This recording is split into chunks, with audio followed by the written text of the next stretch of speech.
Good morning, everyone. Welcome on in, everyone. I hope you guys have a great day today. And today we're back with our DC-3 World Tour, and we're doing leg number 33 as we are actually heading up from Anchorage to Alaska's state capital of Juneau. So that's going to be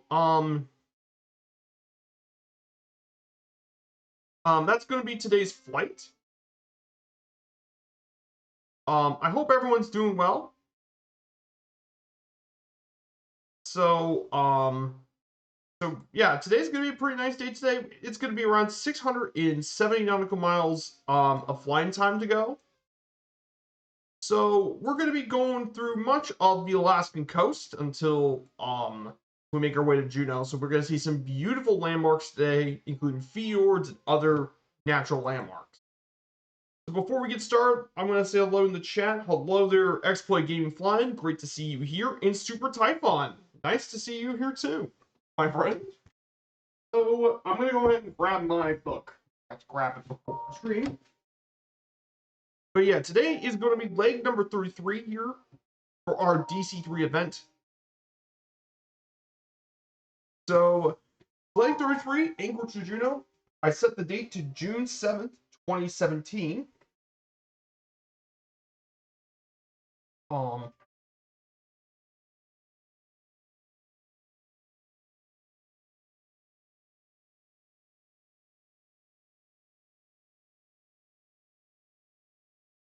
So June 7th, 2017, being in Alaska with the Pacific crossing behind the crew, they decided to fly along the coast in low altitude, and they flew the DC-3 for most of the flight. And they enjoyed being in the cabin as well. And the pilots made a small handshake. It took them over a glacier at low altitude.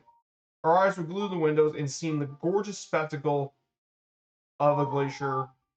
And then they made their way to Juneau International and occurred after a flight of 5 hours and 30 minutes of flying time, making their way over from Anchorage to Juneau.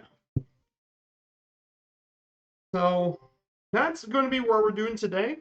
We have our DC-3 here. So we're about one way away from making, or after this, we will get to the continental United States.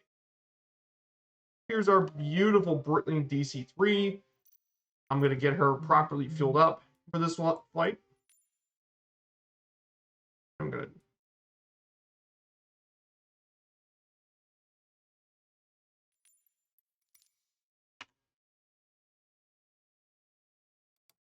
On. Magnetos to both. Mixture to auto rich.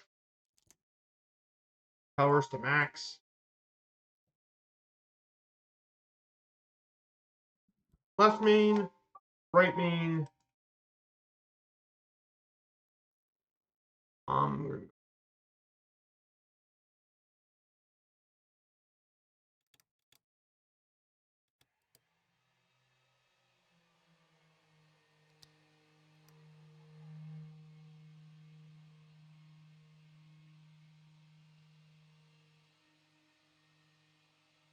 So we just get the left engine on.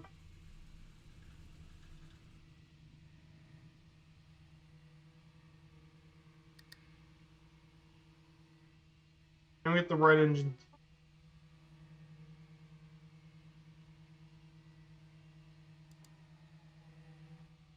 So we got the engines on.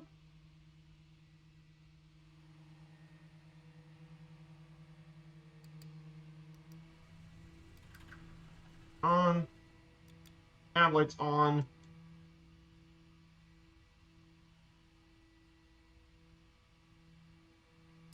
And beach lights.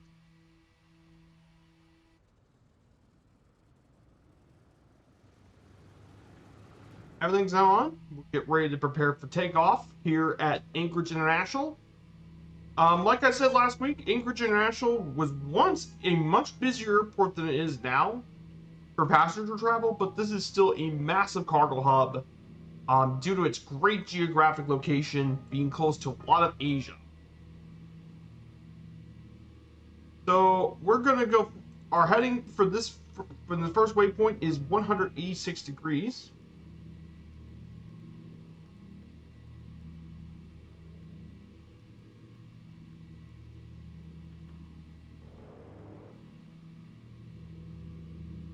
So if you guys want to join in on Southeast Asia, here's the info for today's stream.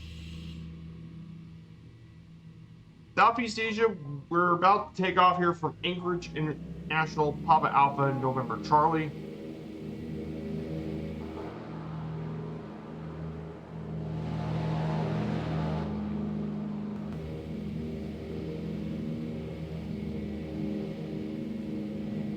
We're going to go ahead and get up in the air.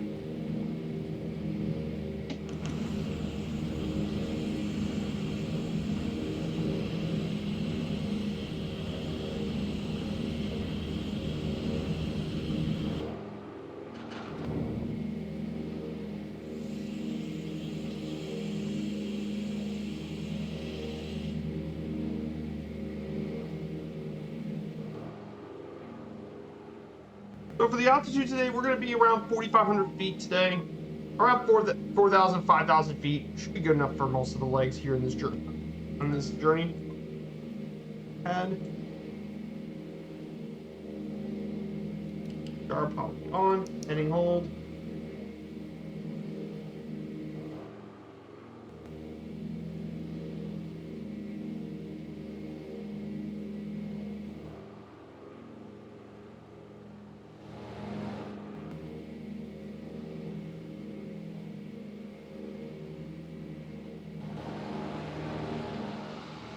And as of now, we have now just left Anchorage, Alaska.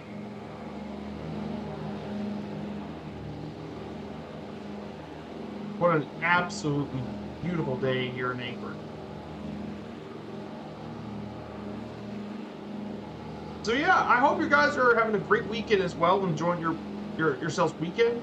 Right now in the Two-Tone Murphy community, we have. They're currently doing Firefly Air's first event on VATSIM today, so Mer's having a huge VATSIM event today. Which I'm not a part of because, well, I have to stream here today. Entertain you guys as well.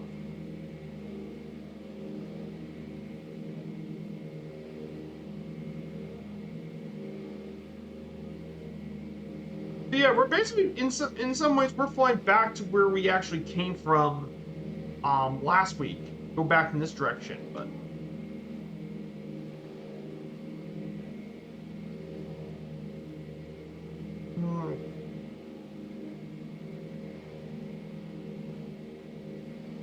going back this way, the way we came.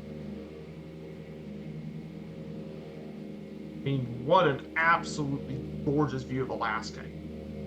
To our left, this is the Turnagain Arm.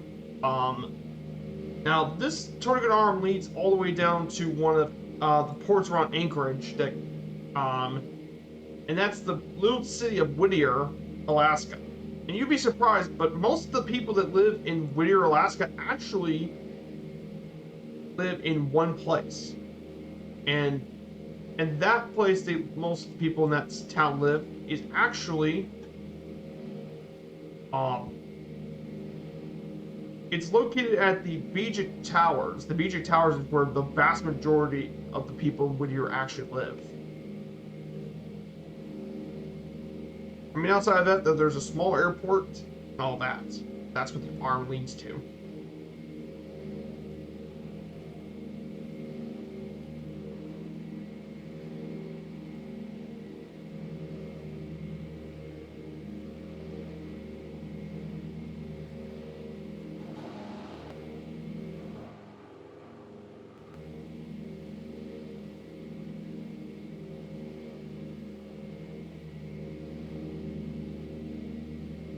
So yeah, I hope you guys are doing well in the chat. I hope you're having a great weekend. So, there is been some MSFS content I do want to chat about for a second, if you guys don't mind. So, just most recently, the only new news was the release of RD Preset's Faro Airport, which is in Portugal. They released that.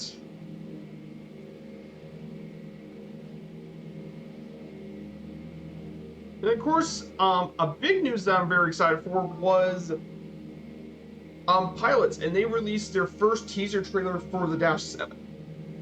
for the de Havilland Dash 7, which looks really awesome as well. Big O Dash 7, that thing is going to be awesome. Taking this far.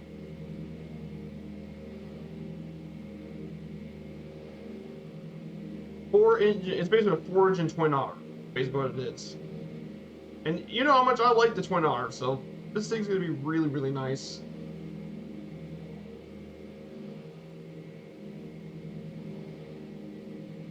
And apparently they said it is coming soon to MSFS as well. So it's going to be coming here shorter than later as well. But yeah, I can't wait to show it off to you on one of the Firefly Airstreams Dash 7.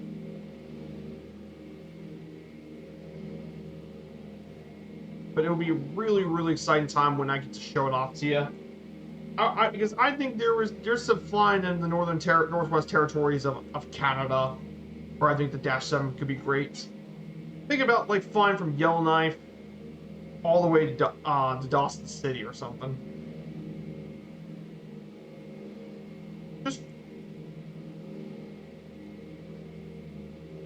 Just do some flying around the Northwest Territories, which would be really, really cool.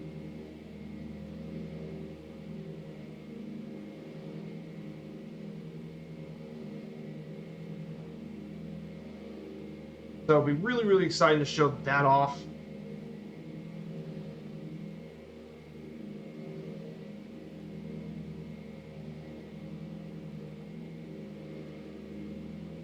So yeah, and speaking of Juneau as well, I got good news. So I managed to actually get the booking for the seaplane tour booked for next year. So there was only 4 tickets left when we tried to get the booking for the Juneau Glacier flights, but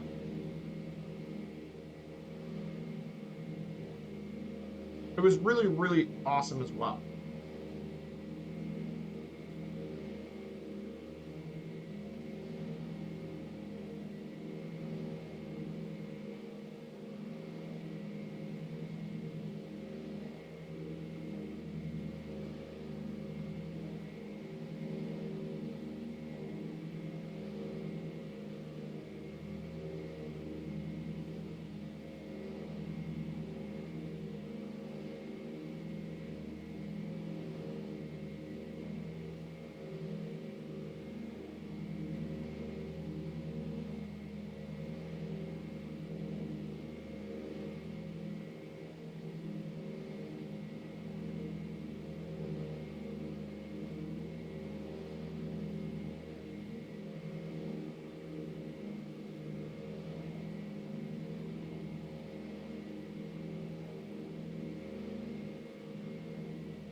I'm gonna go ahead and start leaning the mixture a bit. I'll lean. This should help lean in some of the engine a bit. So now I got that leaned. We're gonna continue heading on this direction.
So yeah, I want to ask you guys in the chat. I hope you guys are currently having a good weekend so far. The weekend's treating you all well for today. So yeah, this weekend's been pretty good for me at least.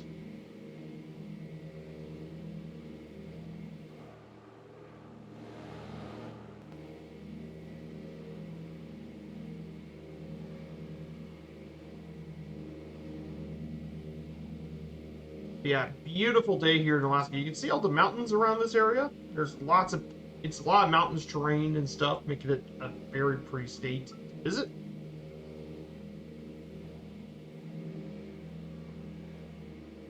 Oh, CU2 really, yeah, the new city update's releasing tomorrow, guys. Yeah, as Super Typhon said, we're gonna get the new city update for France tomorrow. And this also includes an indie-built handcrafted Paris Le Bourget airport is also coming too, which would be really cool to see Le Bourget in some development.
Oh, lots of Corsair as well is also getting released. Yeah, the French flying boats get released. Personally, I'm not gonna get the La Corsair, though. Well, it's a pretty cool plane to get. It's not something I'm going to be flying on. But if you like flying boats and all that from the era, go for it.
So, beautiful scenery here today. If you look to your left, you can definitely see the mountains near Kenai Fjords National Park. Now we'll be flying. When we turn around, we'll be flying near that area as well. So we're gonna have some pretty landmarks.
So,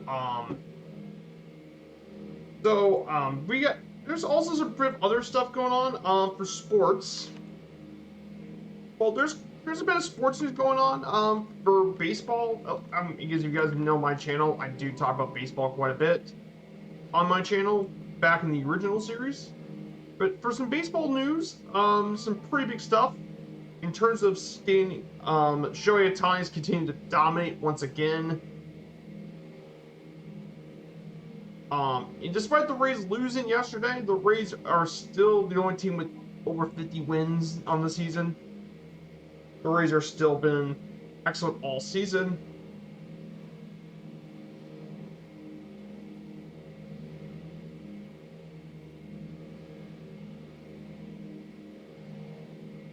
So there's that as well. But there really isn't too much to talk about here. But beautiful sights here today in this part of Alaska for sure. To our left here, this is Gilak Lake. Gilak Lake's to our left.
So, yeah, just a right here, flying alongside us today. There's Aero Santa Military Suite. There's all sorts of other people around. There's Raymond B350. And all those flying around us today. Just another beautiful day in Alaska for sure, everyone.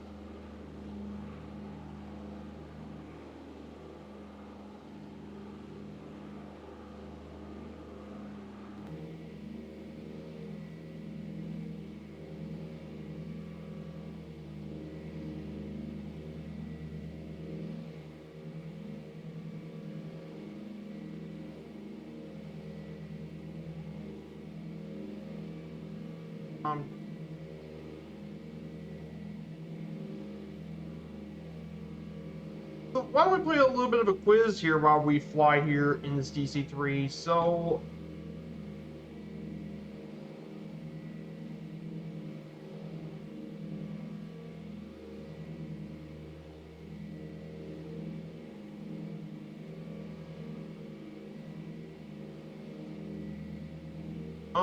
let's go ahead and do this one.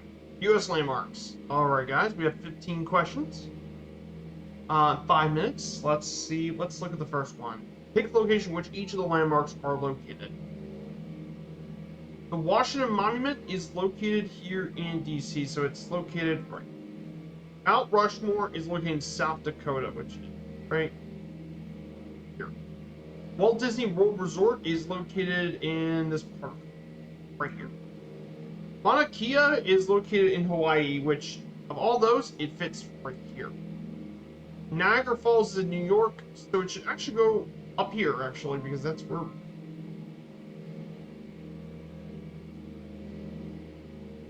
Yosemite National Park is located here in California, which is right in this area. The Hollywood Walk of Fame is located in Southern California by Los Angeles. Here. The Mall of America is in Minnesota, so it's right here. The French Quarter is New Orleans, right in this area. Space Needle is Seattle, so it's in the top left corner right here. Denali is in Alaska, so it's gonna go right here. Okay, good. Grand Canyon is actually in Arizona, so it's located in this area. Old Faithful is Yellowstone, and located right here between the border of Idaho. Plymouth Rock is Massachusetts. Here, Rock and Roll Hall of Fame Museum is right in this area, and that's it. I got all of the ones right. A pretty easy quiz. Tell me a bit.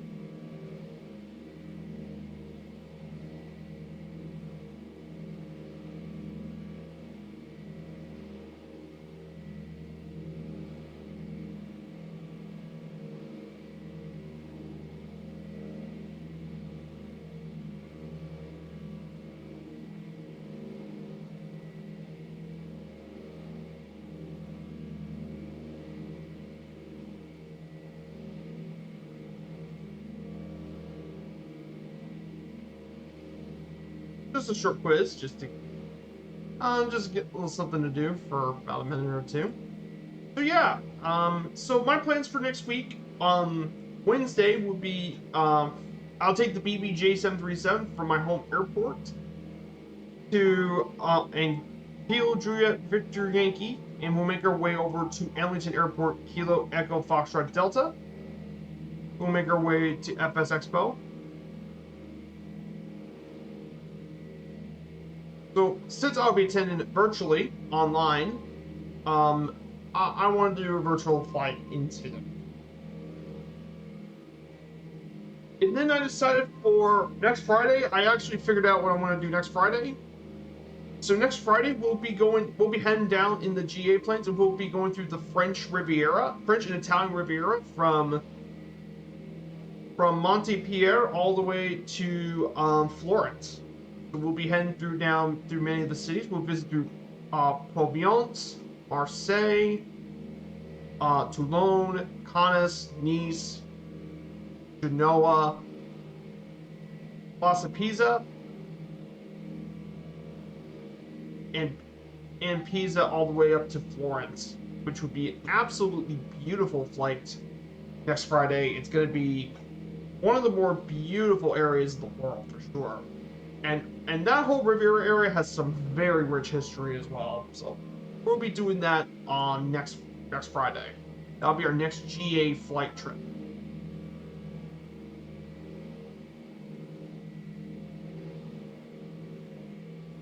So that's what we're going to be doing for Friday.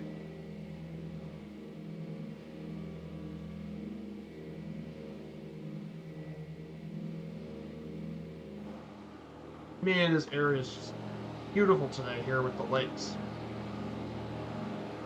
I mean, this sim, is just absolutely beautiful. When it wants to be pretty, this sim absolutely can do it for sure.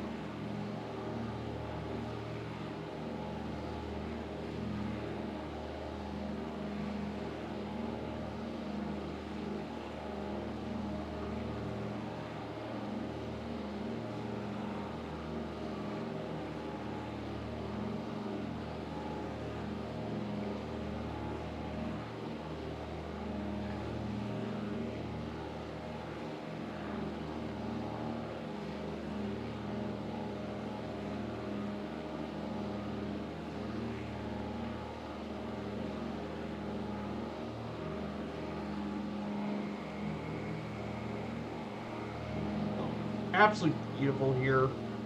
I can't wait to visit Alaska again next year. Next year would be absolutely awesome next year. I honestly can't wait to visit Alaska once again.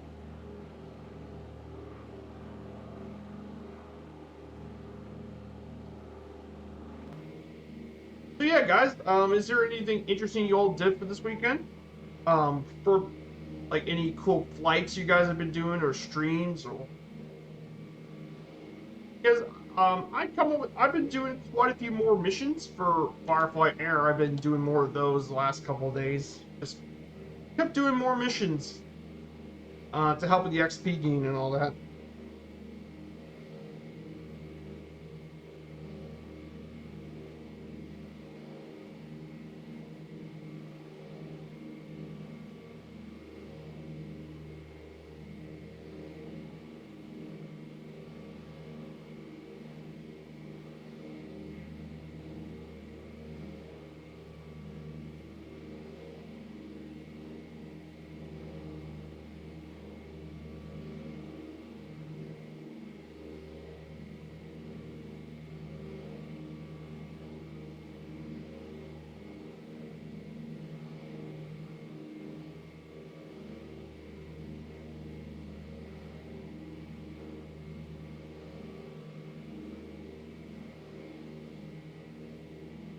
Okay, we're just about 600 nautical miles out. We'll be turning left soon to make our way over.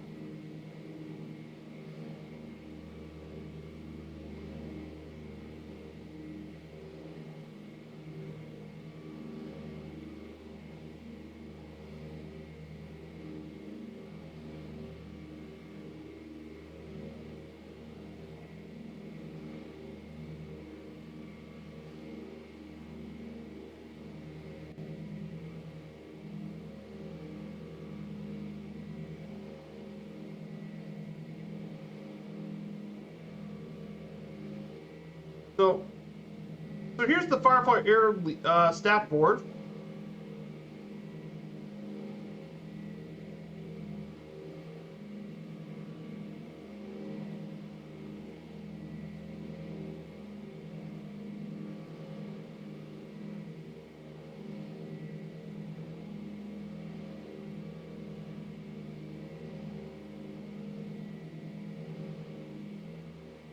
Here it is. Here's the lead page.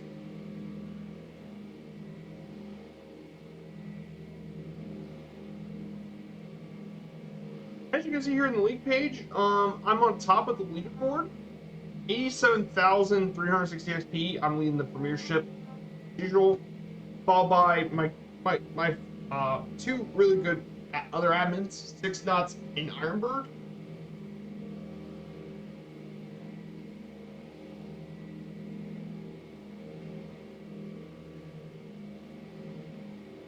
NDA is absolutely just rocking through the motley crew. NDA's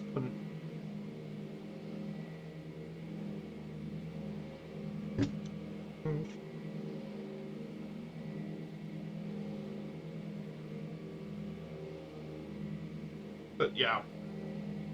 But the goal here is to get 4,000 people, get for that million XP. So once we get 4 million XP, we'll be able to get a potential new hub. I'm thinking that we might be in Asia this time around, which I think would be really, really cool. I'm hoping it's Tokyo because Japan's a great area to fly in the sim. If you know me, just beautiful landscapes all across Japan. But I wouldn't be surprised if Japan ends up being our hub and then we open a few FBOs similar to Australia and New Zealand. Like, there's a newly handcrafted airport in Indonesia, Whiskey Alpha Hotel, Quebec. That could be one of our FBOs, and that connects Southeast Asia. Maybe an FBO in China, like Hong Kong or Beijing, gets opened up as a potential one. And then potentially we could also have an FBO maybe in Paro. Again, very tricky airport, but Paro could be interesting, or Kathmandu, or something. And of course, maybe also a FBO in Dubai.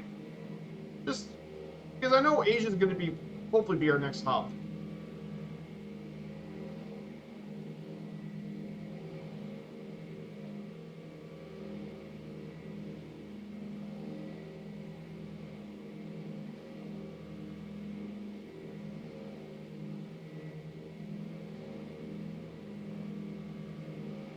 So, yeah.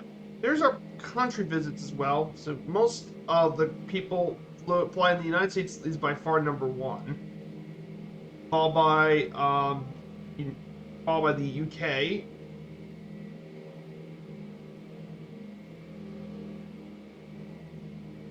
followed by the UK, then Ireland,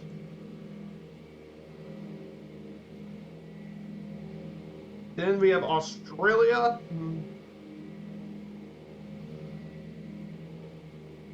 and Canada.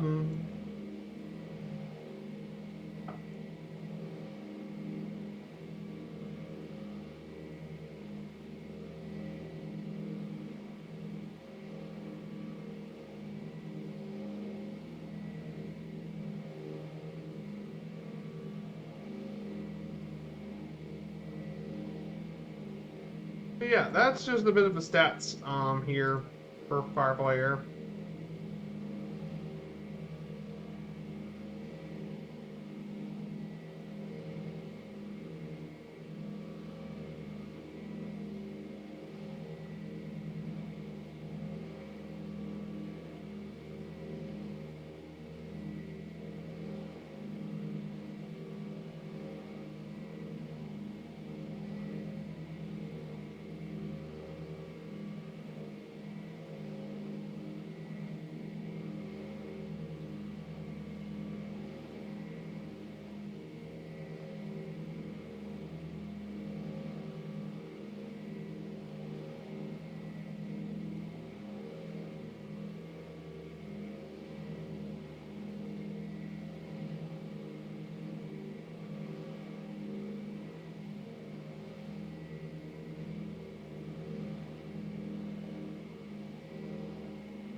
Now we get to.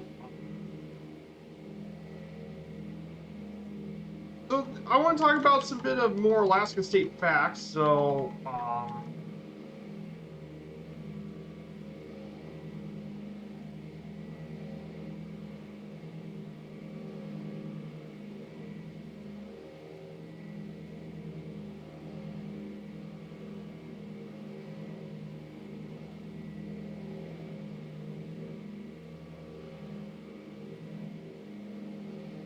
Here's some interesting facts about Alaska.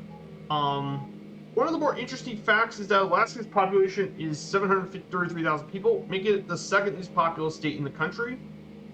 Actually, it's the third least populous. The only two states with less people are Vermont and Wyoming, which is around Vermont's 647,000 people, and then Wyoming's 581,000. Are the only two states. The northernmost state of Alaska, Barrow, also both has some of the longest and shortest days in Alaska.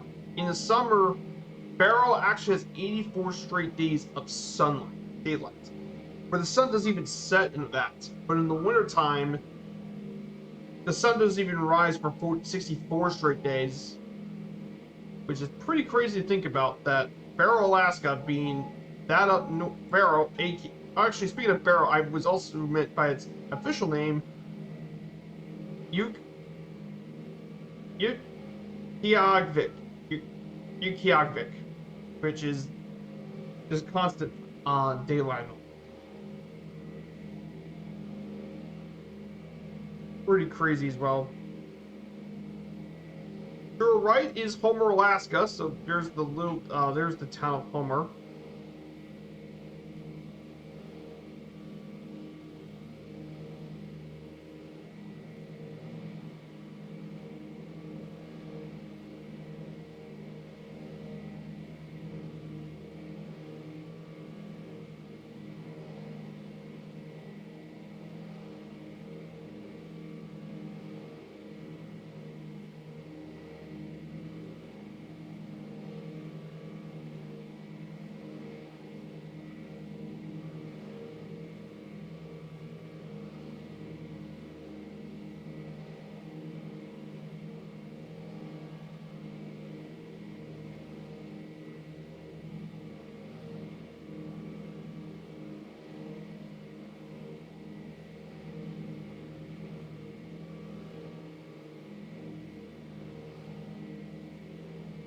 So there's all that as well. Just beautiful landscape. Look at this. To our left here is actually a glacier, one of the many types of glaciers here in Alaska.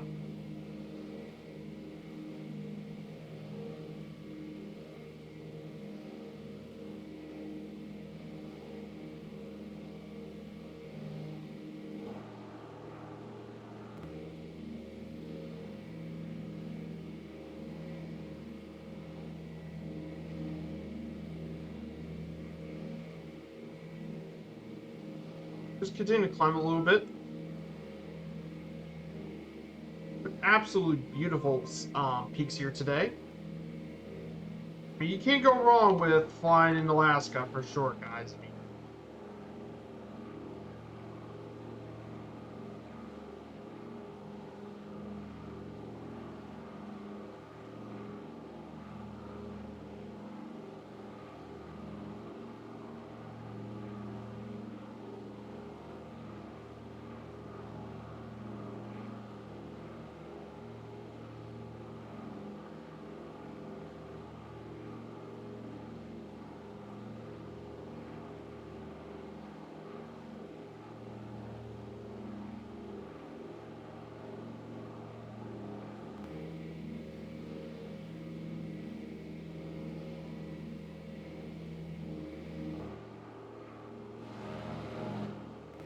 so I'm going to climb up a bit before we make our turn so we can go ahead and fly over Kenai Fjords National Park. So we'll be getting there soon.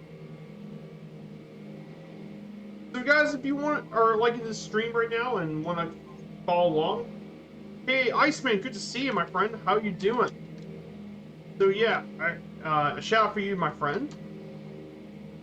So we're currently flying today from Anchorage to Juneau today. We're going to be going through the southern Alaska coast. I'm just currently climbing up right now so we can turn left and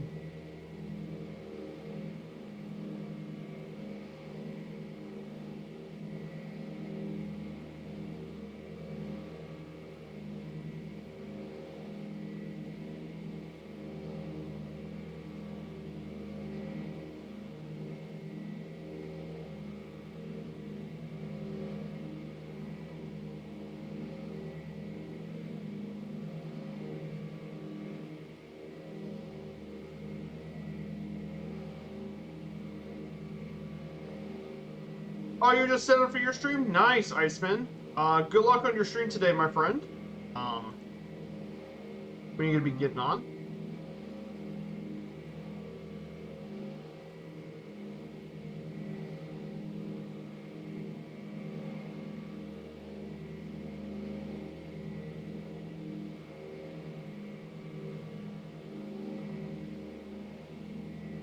So here's some more interesting information about Alaska.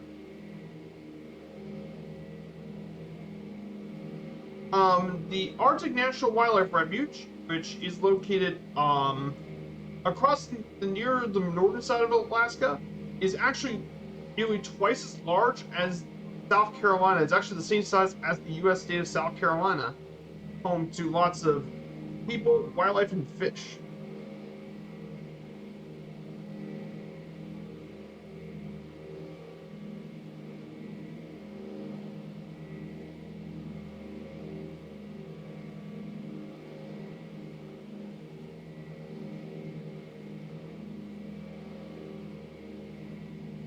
But absolutely beautiful, breathtaking scenery today here in Alaska.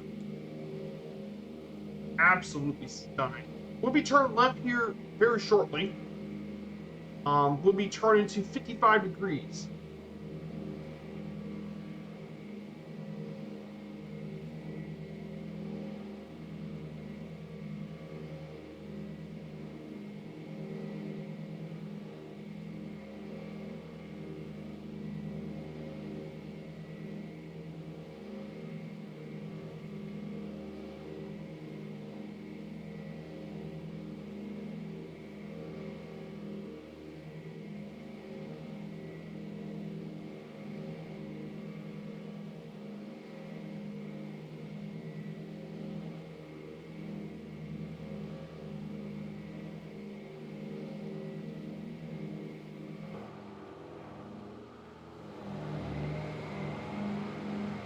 absolutely beautiful.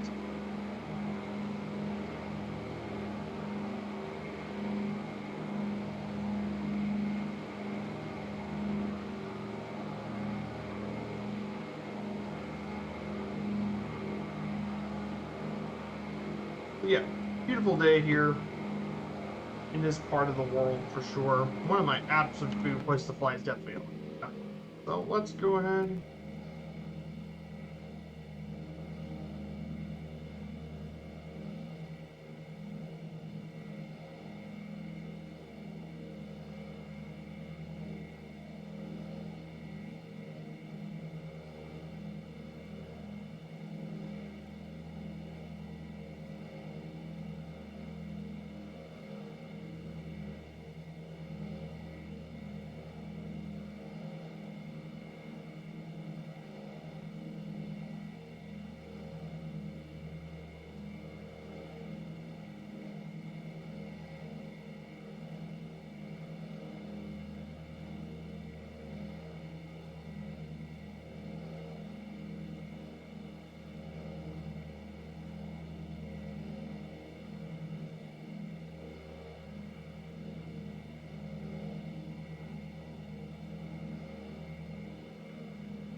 So we're gonna go ahead and start turning it left.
So right here, we're going to be going near Kenai Fjords National Park. Now, I picked up some information about this, about the national park. It's located right near the Harding Ice Field. This national park covers around 669,000 acres on the Kenai Peninsula. It contains the Harding Ice Field, which is one of the largest ice fields in the United States, and is named for the numerous fjords around the area.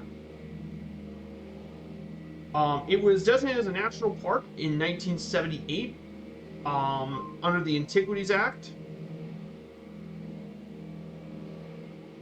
This national park is home to a variety of terrestrial and marine mammals, including brown and black bears, moose, sea otters, harbor seals, and humpback and orcas as well. All made their home here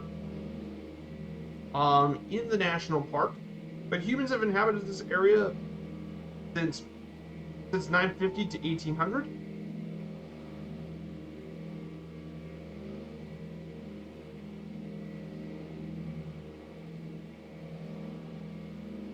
But Seaward is a very popular destination for a lot of ships. And usually the most popular thing to do here in the national park is take a ship tour of the ship, and you get to see views of both land and marine wildlife, from sea lions to puffins to whales and dolphins, hares, black bear, and whales. There's also bus tours you can visit the inland part of the national park as well.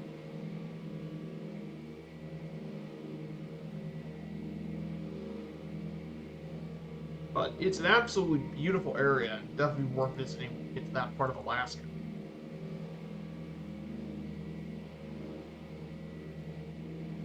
But yeah, this national park is definitely one of the most beautiful in the country. Definitely worth visiting when you get to that part of Alaska. And in fact, we're going to be heading there next year to Kenai Fjords National Park. So I might do some sort of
so just absolutely beautiful today.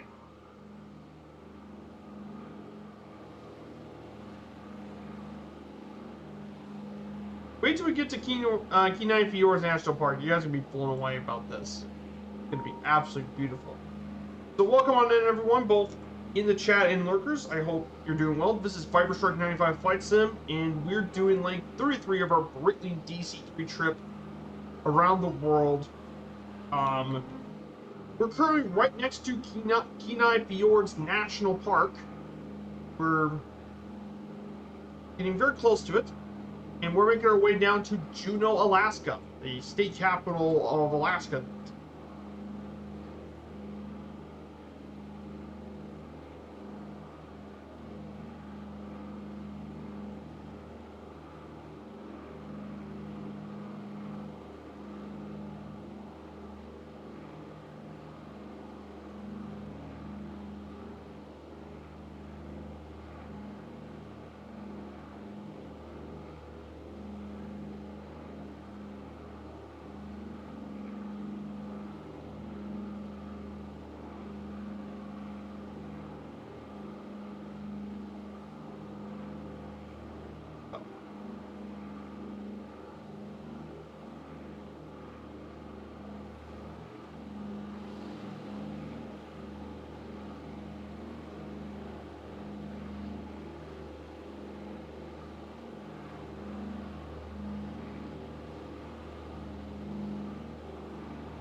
Yeah, there's definitely going to be a lot of good screenshots from the Discord for sure.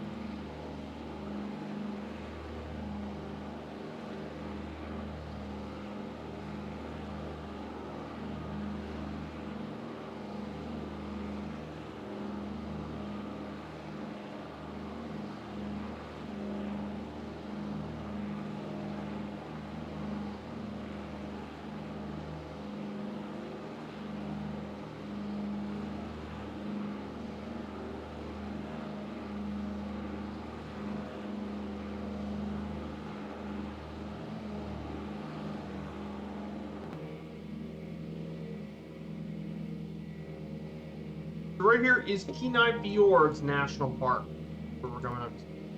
Just absolutely breathtaking.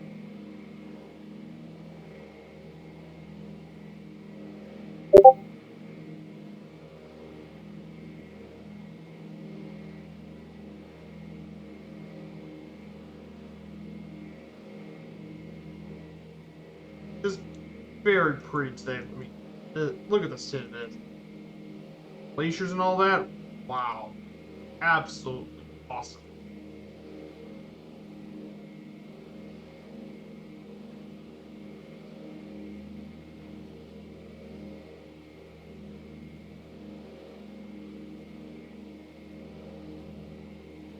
Now, obviously, they stayed within low altitude for this flight, but we're going to stay around 4,500 to 5,000 feet for this one, just a little lower.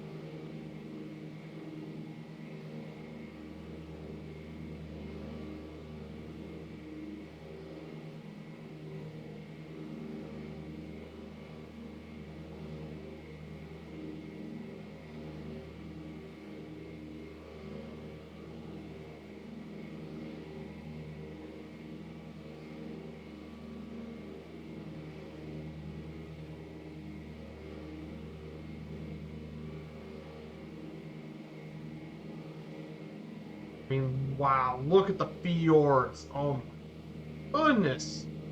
Guys, what a shot that is for sure. Just an absolutely beautiful sightseeing here today. I'm going to take you to external camera, and you guys can check out Kenai Fjords National. Just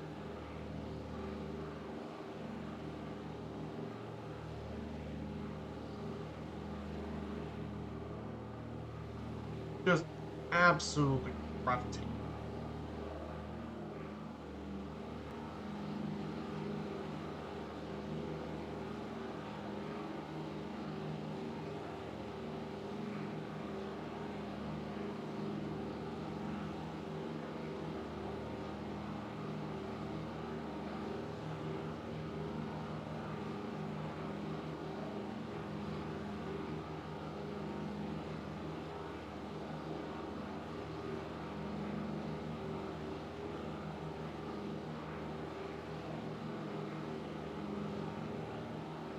Um,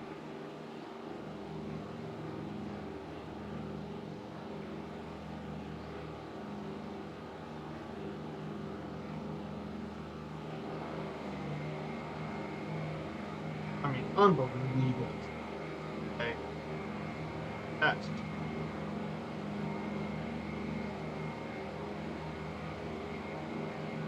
yeah, Kenai Fjords National Park is absolutely stunning.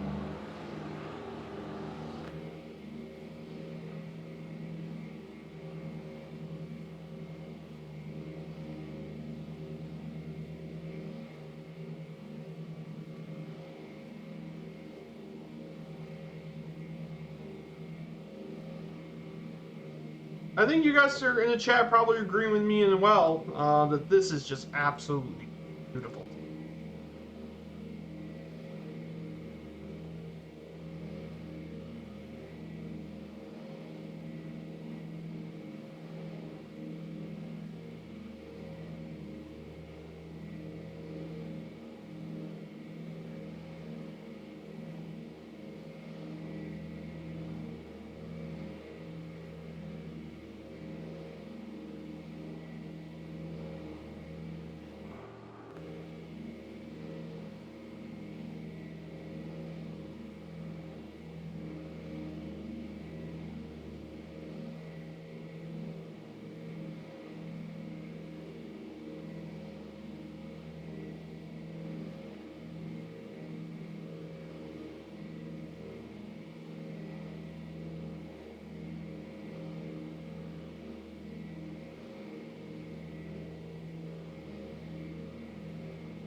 Just incredible. This national park. So beautiful. So Kenai Fjords is home to all sorts of animals. For terrestrial species, you can find the timber wolf, porcupine, Canadian lynx, brown bear, black bear, moose, and mountain goat are some of the larger animals, while the smaller terrestrial mammals include the coyote, beaver, and river otter, make their home here in Kenai. In terms of marine mammals, they include a variety of species, include the stellar sea lion, the sea otter, orca, humpback whale, and the white-sided dolphin. And of course, there are many bird species that love to make their homes here. The bald eagle, America's national symbol, the bald eagle, makes its home here in the park, as well as the subspecies of the peregrine falcon, Heels and falcon, the black-billed magpie, and the Steller's jay all make their home here in this park. But marine birds also live here too, like two different puffin species, and the murrelets. All make their home here in the national park. But it's absolutely beautiful this time of year. Just absolutely stunning.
So yeah, our next waypoint's going to be at around around 80 nautical miles ahead is going to be our next waypoint. We'll be turning back to 62. Our next waypoint is going to be at Montauk Islands. That's going to be our next waypoint.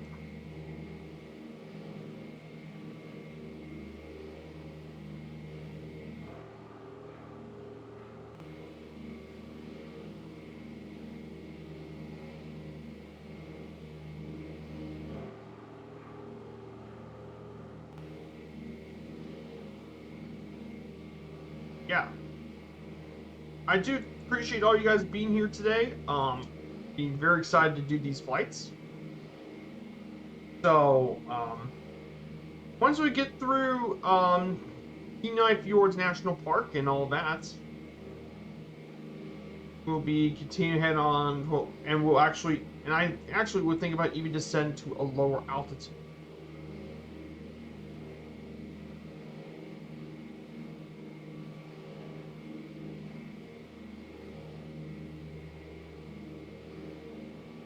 We'll be continuing on a somewhat low.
Just a beautiful landmark.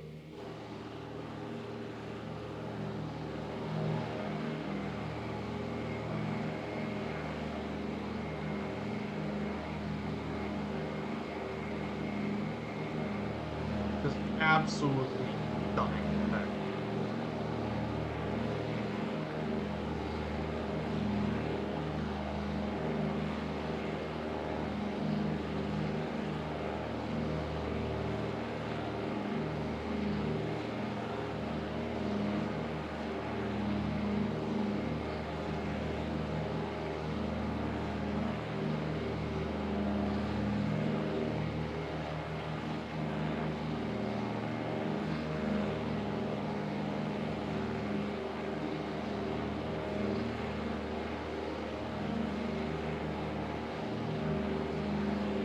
Yeah,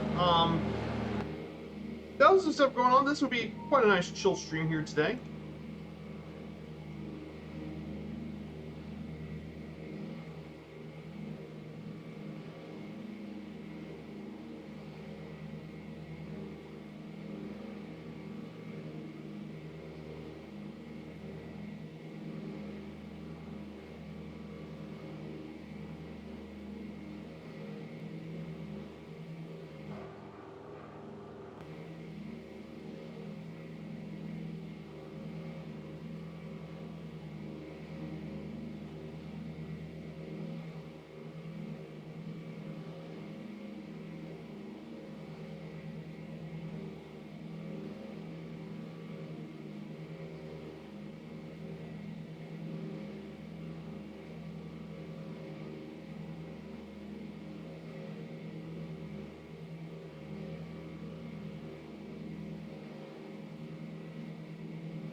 Beautiful.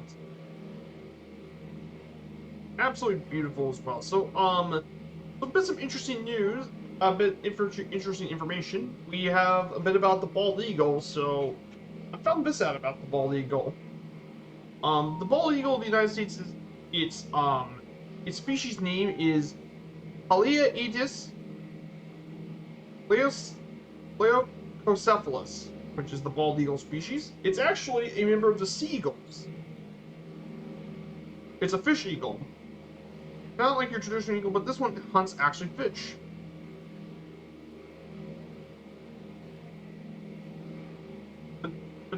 But bald eagles mainly, their range consists of mostly Canada and Alaska, as well as the contiguous United States in northern Mexico. And this bird mainly eats fish.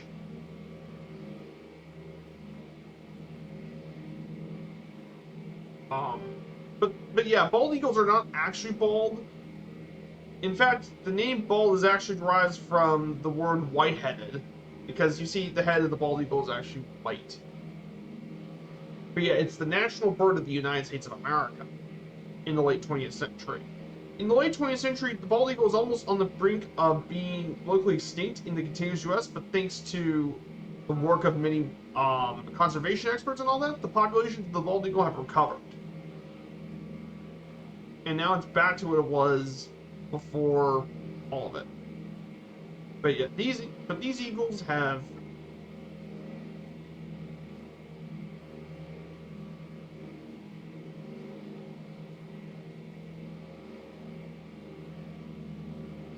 but these eagles eat all sorts of different fish species. Fish make the vast majority of the bald eagle's diet, but they hunt all sorts of species of fish. In the Northwest, Pacific Northwest, they prey on trout and salmon species all over. In Alaska, depending on what area of Alaska,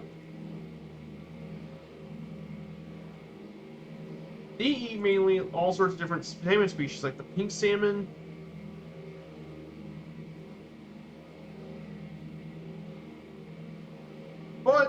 when you go to different parts of the country, they eat all sorts of different other species. For example, some of the species in the Oregon River, the Columbia River, eat suckerfish and American shad.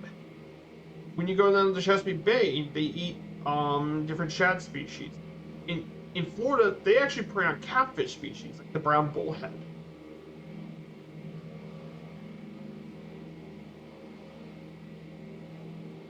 But yeah, they eat all sorts of fish species. But outside of that, though, they also attack water birds, which include mallards, ducks, and more.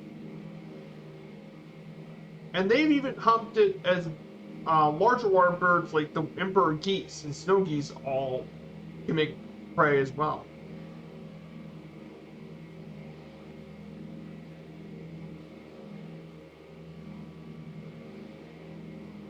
And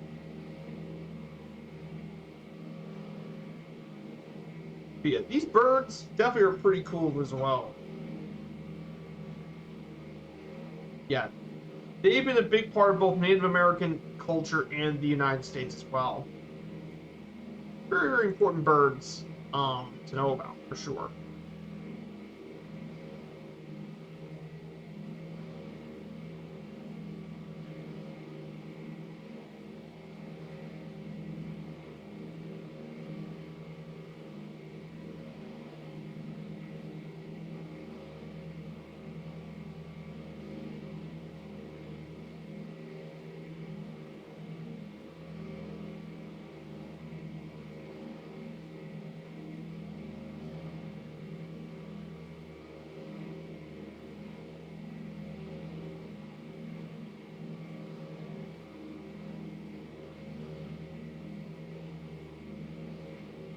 So,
yeah, to our left is where the town of Seaward was actually at.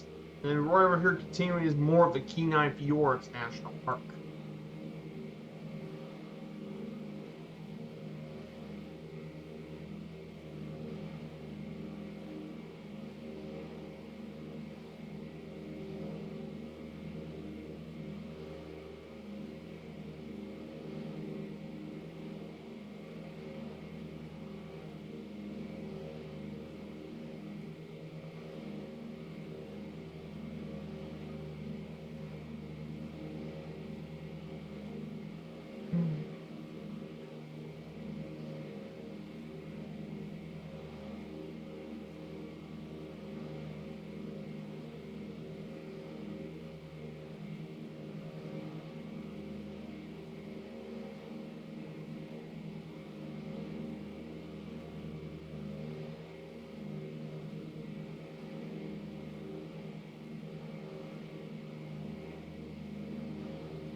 So right now we're just about 400, just past 475 more nautical miles left to go until we make our way down to Juneau. Thank you guys so much for coming here on this DC-3 World Tour. here as well. Beautiful part of Alaska. It's absolutely just gorgeous today. I'm glad to be here.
Hey, Floxtrot, good to see you, Flox. How you been doing, my friend?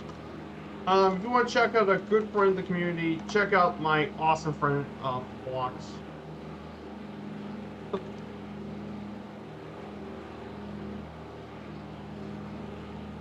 There you go, Flox. I got your channel fixed, but check out my good friend Floxtrot. He makes some great flight sim content. He streams on Wednesdays, Thursdays, and Saturdays. I hope you're doing well, Flox. So today we're heading our way to Juneau, Alaska. We just passed through Kenai Fjords National Park, and we're heading our way down through the southern Alaska coast. We got some really beautiful flying here today, in this part of the world for sure. Absolutely been loving.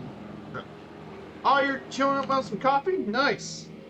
Today is Father's Day. Today is Father's Day, so I gave my dad something for Father's Day.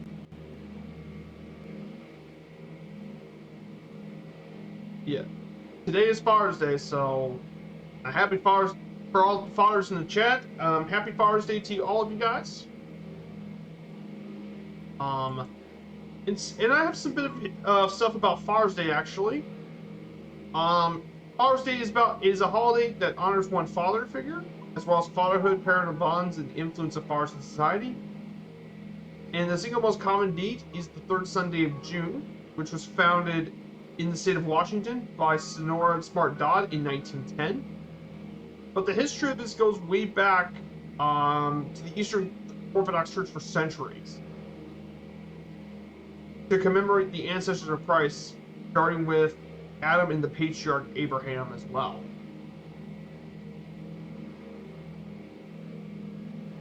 But Father's Day is held in various dates around the world. Different regions maintain their own traditions for fatherhood. For example, in some Catholic countries in Europe, it's celebrated March 19th as St. Joseph's Day, and that's been around since the Middle Ages. The Sikhs celebrated Father's Day on December 29th, the birthday of Guru Gobind Singh, the last of the Sikh gurus. In some Islamic calendars, it's set following the months of the Islamic calendar.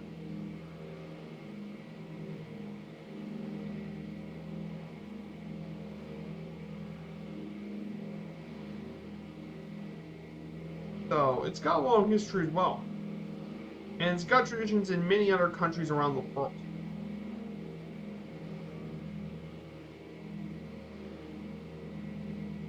But for the United States, it's celebrated every year since 1909.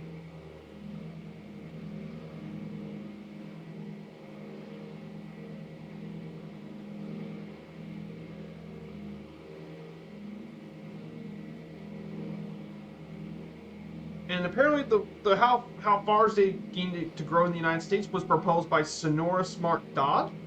She was the daughter of American Civil War veteran William Jackson Smart, and he was a single father who raised 6 children. And after hearing a sermon about Anna Jarvis's Mother's Day, which She was the one who proposed Mother's Day of the United States. She told her pastor that fathers should have a similar holiday. And as a result, the Father's Day thing is now moved to the third week of June.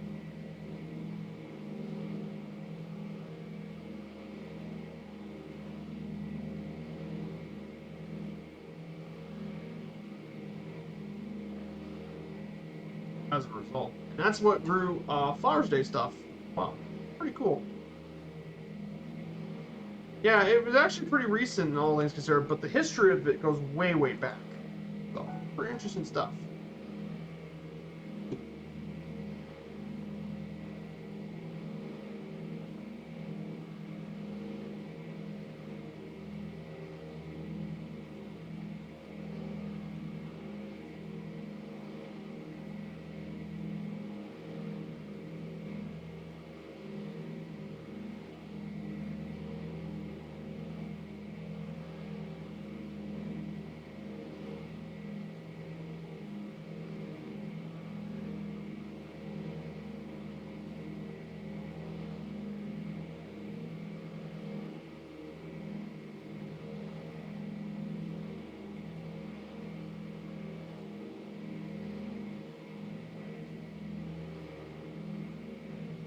So, goes back when.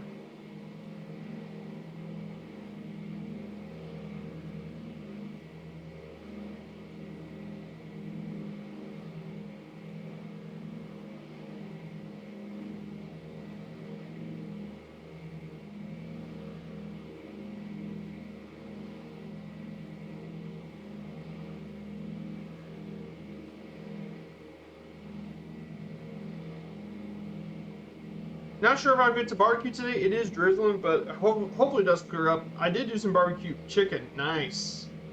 The weather in Indiana is looking pretty good out there, Fox. The weather today is right now it is 69 degrees today. It'll go to a high of 84 in the afternoon, but it is a sunny day today. But the weather will turn out to be perfect day today for some good old steaks. Grill.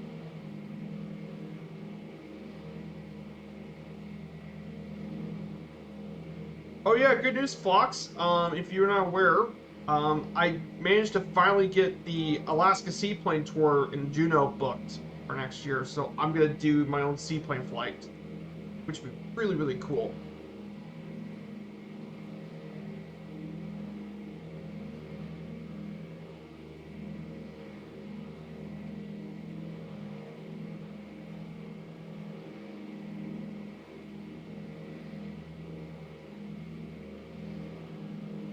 So that would be pretty cool.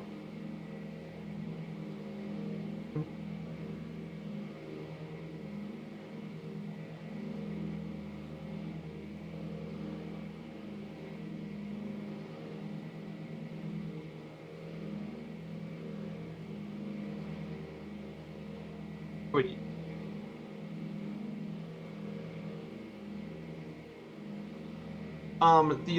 The official sea fish of Alaska is the giant king salmon of the Chinook.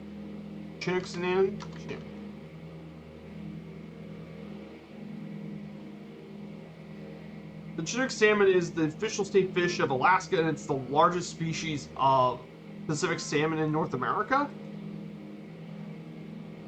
And these days can get pretty big, actually. They can weigh up to 100 pounds, but there are those that have been caught even bigger.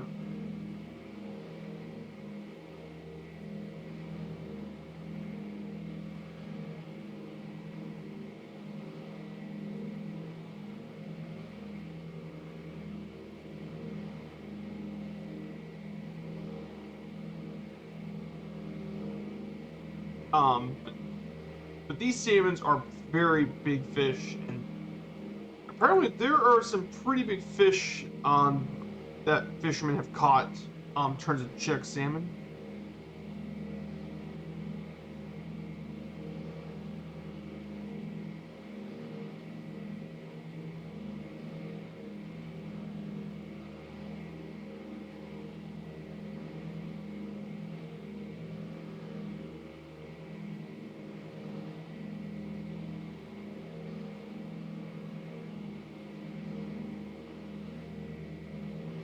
good to see.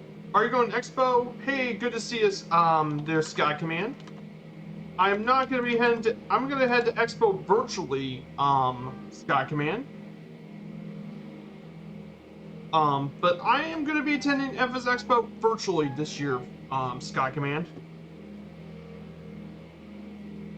But it won't be attending in person. So there you go. And good to see you there, Coastal Royalty. I hope you're doing well.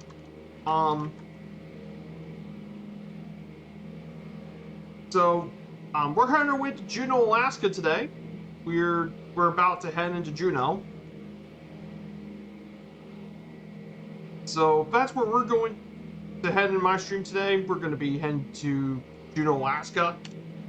This is leg 13 of our leg 33 of our trip. We still got quite a bit of flying left to do. We're about almost halfway there. But this would be this would be the last leg before we cross over into the contiguous United States from Alaska, because next leg is going to be one of the longer ones of the trip, and that is from Juneau. We'll make our way from Juneau to Seattle, which is going to be a pretty long DC-3 flight, so it's going to be a long trip for sure. But it's going to be quite a big journey for sure. Oh, barbecue chicken. Oh, that looks delicious. Oh, that chicken looks absolutely delicious. Probably eat it right now if you want me to.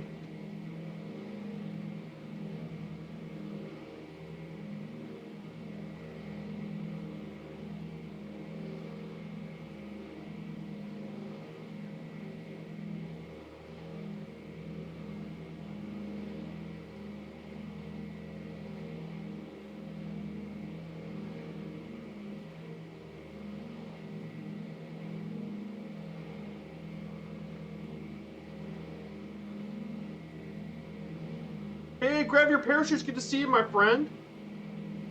Hey, what are you doing? I hope you're doing well. Grab your parachutes. We're heading to Juneau, Alaska from Anchorage. We just passed over Kenai Fjords National Park. I mean, look at the views out here today, guys. I mean, this is one heck of a view for sure.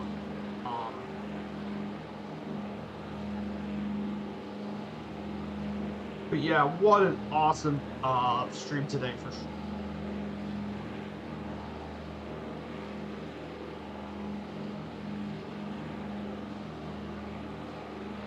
Absolutely stunning. You should have guys been there a little earlier to see the Kenai Fjords National Park. That national park is absolutely beautiful, and I will be visiting there in real life next year, so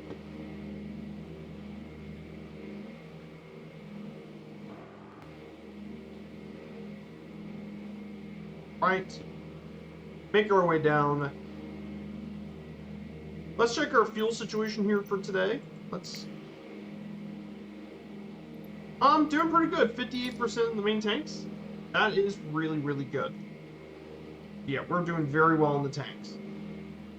Oh, thank you so much, Grab Your Parachutes. Also for you, Happy Father's Day to you in the United States, from the U.S. Happy Father's Day to you and your daughters as well. Hope you be celebrating Father's Day today. But yeah,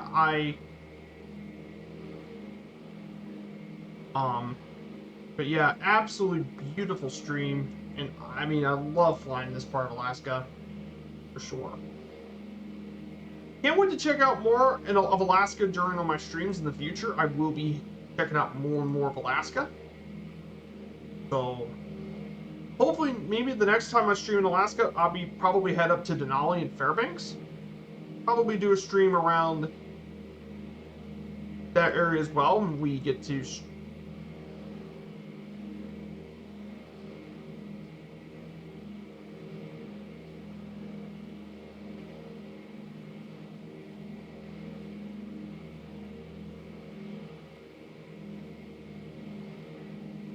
yeah, but we're having a great day today.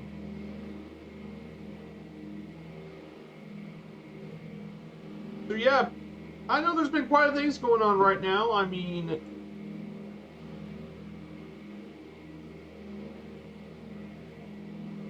I know there's been quite a few things going on. There was a major Twitch event today.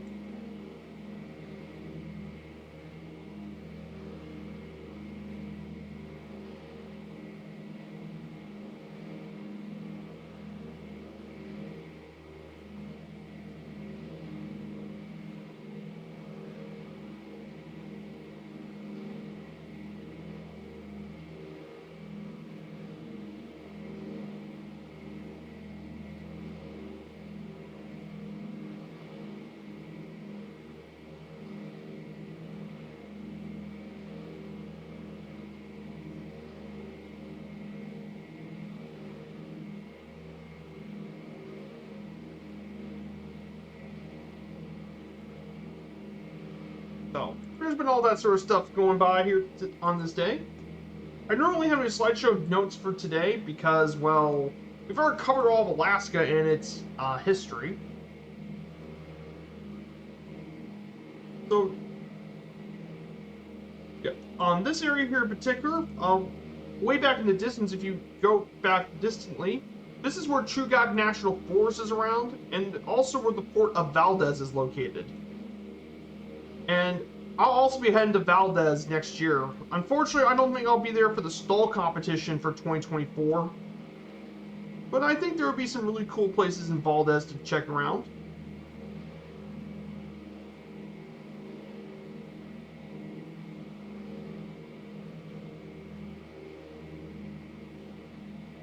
Let's see what's around Valdez.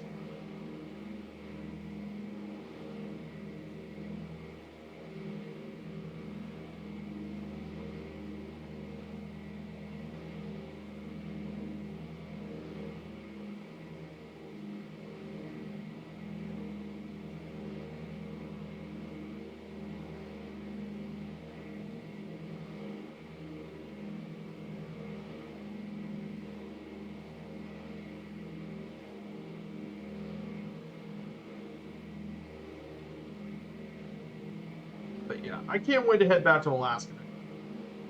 Stuff. Also, yesterday I also helped my mom and dad pick out some. I helped my mom get a list of different excursions for February's trip down western Mexico, which include Cabo San Lucas, Mazatlan, and Puerto Vallarta. So.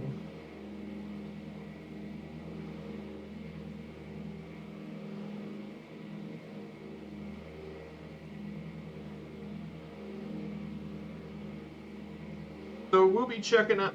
So I picked a list of different excursions for me and my mom for us to pick.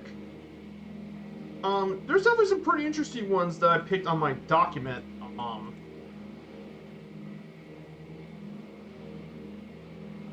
There are definitely some interesting ones I looked at. Obviously, for Cabo San Lucas, there's different boat trips through on the boat vessels. Like, you could tour, of course, the famous arch, El Arco. There's also, and that you also visit the Sea Lion Colony and all that. There's Todos Santos and Hotel California. Apparently, from what I heard, that was part where the famous hotel from the Eagle song may have been at.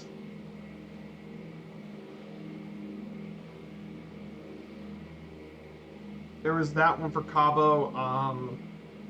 Obviously, whale watching. Now, whale watching is also part of Puerto Vallarta as well. But whale watching, where we're going to the year, would be by the end of the whale watching season for Cabo San Lucas. So there's that.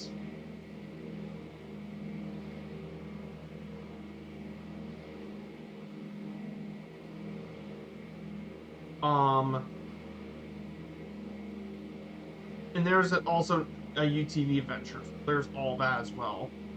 Then from Mazatlan, there's definitely some interesting stuff. You can visit Concordia and the Golden Zone, which is some of the villages around that area of Mexico to visit.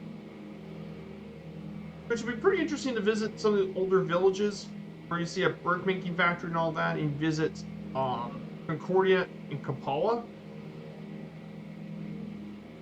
which basically villages right smack dab in the mountains of western Mexico in Sonora, which would be pretty cool. There's a land sea tour as well. You visit the cruise, the harbor, and you get to visit all that.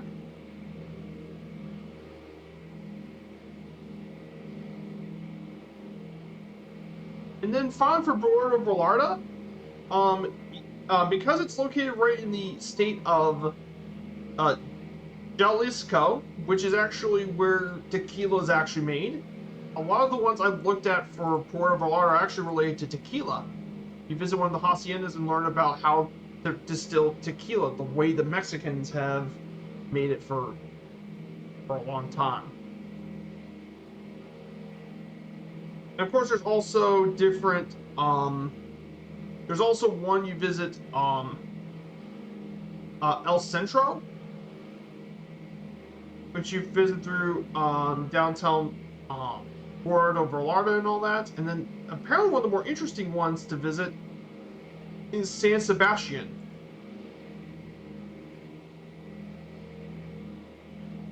It's the town of San Sebastian, and this was actually an old colonial town,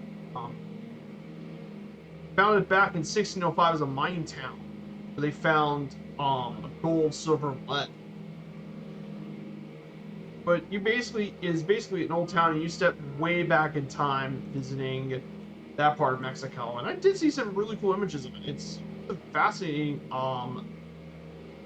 old town, but very, very interesting place to visit.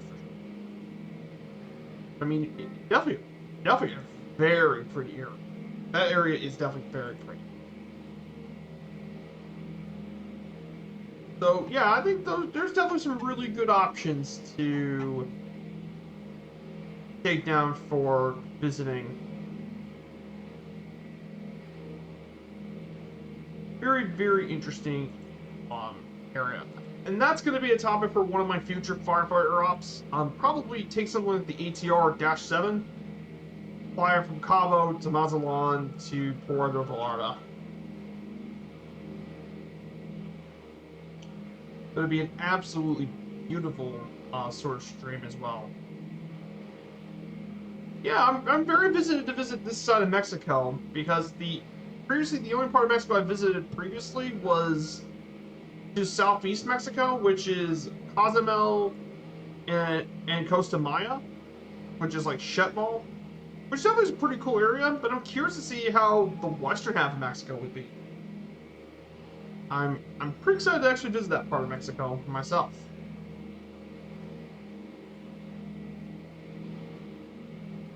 So very, very interested about that.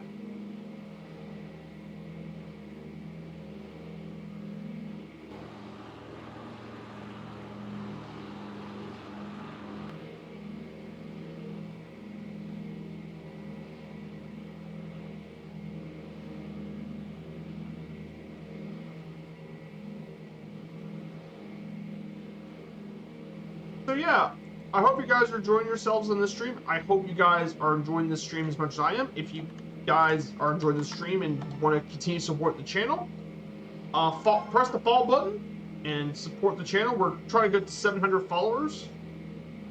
And of course, I have my own Discord here if you guys want to join in on my Discord.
So very, very cool here today.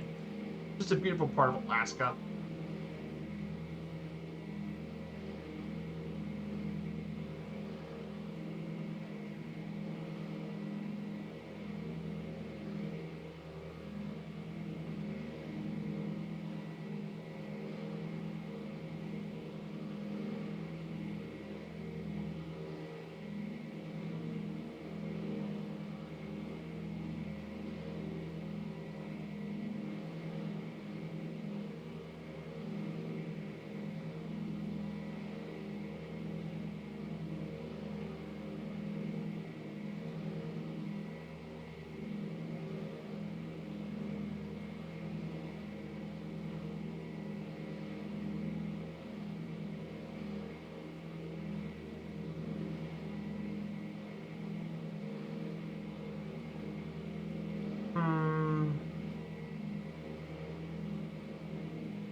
So basically, there's some really cool things about Alaska. So in terms of different excursions and all those things to do in Alaska,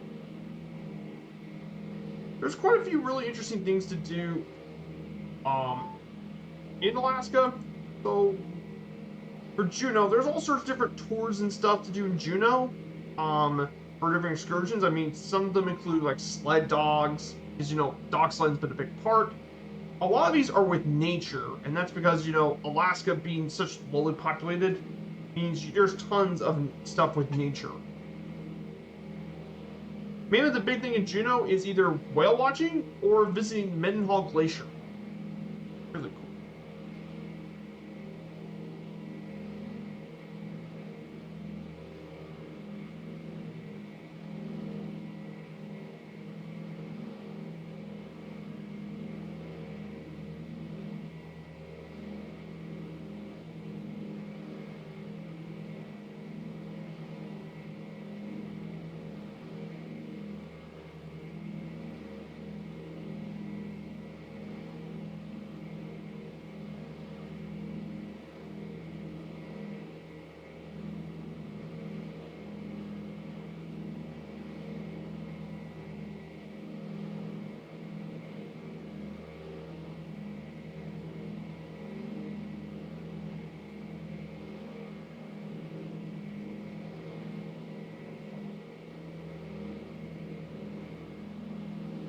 So, hey, good to see you, Captain Timothy. Nice progress. Oh, thank you so much, Captain Timothy. Yeah, we just crossed the Pacific. It's pretty crazy to think about this DC-3. We're about halfway on the journey. I mean, just absolutely insane to think about it. When I started this back New Year's Day, we were all the way in Switzerland, in Geneva. We had to go all the way through Avignon to Zagreb, all the way in Europe, make our way to Athens, then cross the Mediterranean, cross the Aegean Sea into Israel, then back to Amman, Jordan, cross through the Arabian Peninsula into the Persian Gulf, visiting Bahrain, Qatar, Dubai, cross the Gulf of Oman into Pakistan, go through India, then go into Thailand, across Malaysia and Singapore, back into Borneo, Philippines, Macau, Taiwan, cross over the East China Sea to Japan, then did the longest one on the flight from Japan and crossed the Pacific into the Aleutians, crossed through the Aleutians to mainland Alaska into Anchorage. Now we're getting ready for next leg to cross over from Alaska to the contiguous 48 states. So that'll be the next crossing into it, which would definitely be very, very cool. But I'm very happy. Yeah, exactly. Using the DC-3, that's not the easiest plane to do it in, Timothy. Like, A, it's an older plane. And, I mean, I don't have the niceties of GPS, so I have to rely on Gyropilot in the heading. That's about it. But doing it in a 77-year-old DC-3, I do agree, it is awesome for that. And like I said, this is the big thing I've been wanting to do in 2023 is going around the world. Keep doing these streams as well. Circuit navigation isn't easy, even if you have full support staff. Oh, trust me, it is not easy. With the full support staff. Like, the people that did this flight in the real DC-3, they had to do lots of maintenance, and they worked very hard to make sure this DC-3 can even do it. So, trust me, it is not an easy thing.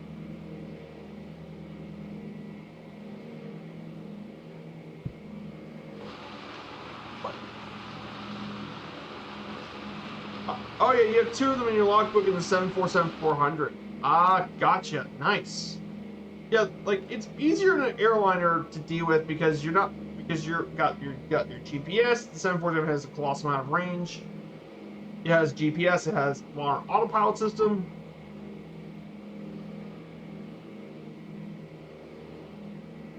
But I mean, the DC-3, especially 77 years old, they had to be really careful with the weather and all that.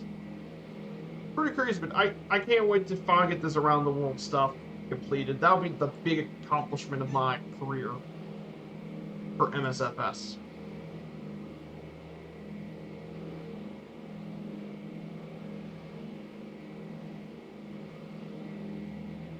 That would definitely be what it is.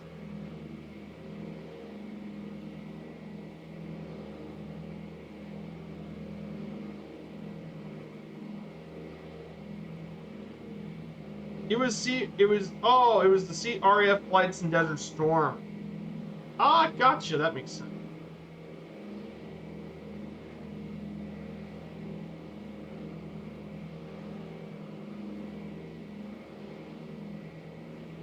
Ah, the Civil Reserve Air Fleet.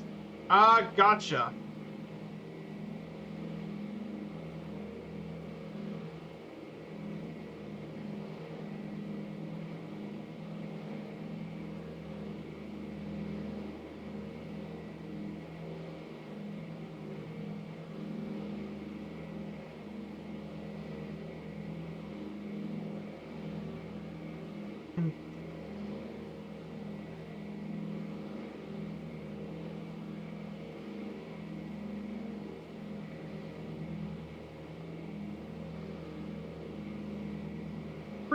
Very cool to hear about that for sure.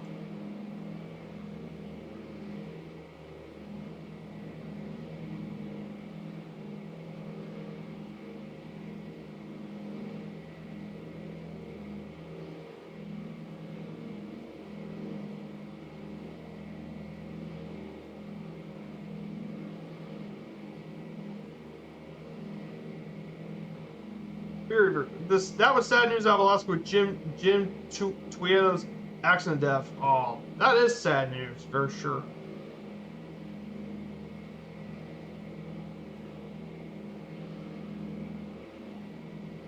Oh, that is very sad news. The plane accident.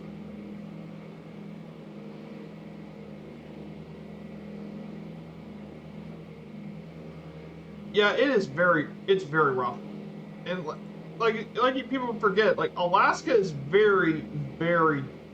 it's a very rough place to fly as a pilot. It's because the weather can really change in Alaska. For sure.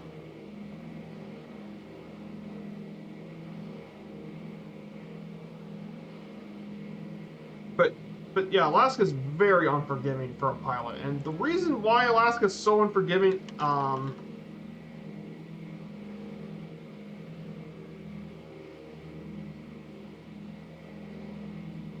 reason why it's unforgiving is because the weather in Alaska is so unpredictable. Because, like I said, the weather can change really rapidly between rain, fog, and all that. It can be rough to fly in Alaska. Because you have mountains, you have the coastal waters constantly changing. The lack of weather reports and distance make flying in Alaska pretty dangerous. Yeah. I never watched Flying Wild Alaska, but yeah, it's rough. Oh yeah, the Upper Peninsula of Michigan's for the same reason as well. Yeah, uh, I completely agree. But yeah, Upper Peninsula of Michigan is also similarly as well, the Upper Peninsula. Yeah, for the same reasons as with Alaska, because of the weather always constantly changes, it fluctuates throughout the day. Same reasons.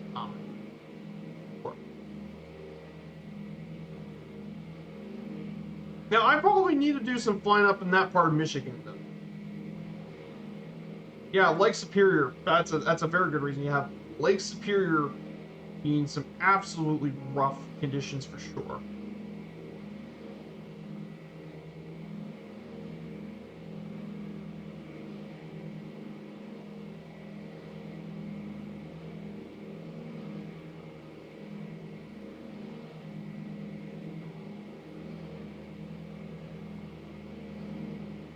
Oh, you're a Youper. Ah, that's really cool about that. So yeah, people don't realize Youper means Upper Peninsula of Michigan. That's the denominator of people from that part of Michigan. Yeah, I'm a Hoosier myself, Captain Timothy. Again, it's another unique denominator for people from the Upper Peninsula. Right. But yeah, the Upper Peninsula of Michigan's very it's definitely unique. And a lot of people ask, wait, how's the Upper Peninsula part of Michigan? I know there's a lot of people that ask, why is that part of Michigan? Well, if you ever read and learned a little bit about American history, this was actually come as a compromise for the Toledo War between the states of Ohio and Michigan.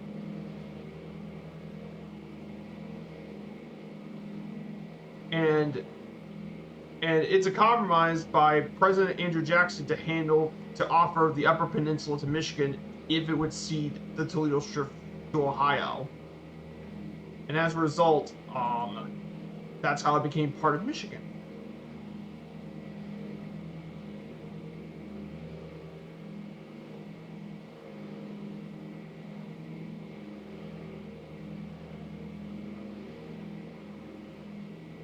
Very, very cool though. The Upper Peninsula definitely very cool. Yeah, yeah. I do agree. Michigan absolutely won that one, um, because the Upper Peninsula was rich in mineral deposits. In fact, there was more mineral wealth in that Upper Peninsula than the entirety of the California Gold Rush. Yeah, Upper Peninsula. In fact, it supplied a lot of America's copper and iron ore for much of the 19th and early 20th century, and it brought in all sorts of kinds of people too.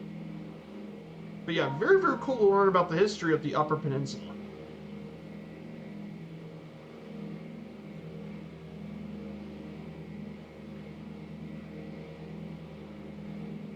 But yeah, very, very cool um, area to visit. Yeah, I would like to visit up there at some time. Are you down by Bloomington? Um, I'm actually, I'm not too far from Bloomington.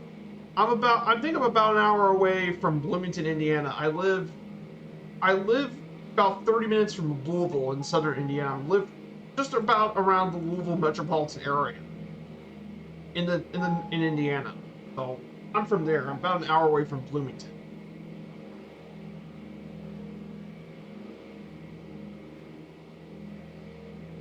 But yeah, I would love to visit Bloomington at some point. I've actually flown to Bloomington on my streams. Captain Timothy, definitely Bloomington's definitely a great college town. I mean, obviously home to one of the best historically one of the most successful basketball programs at IU. It's a great college town.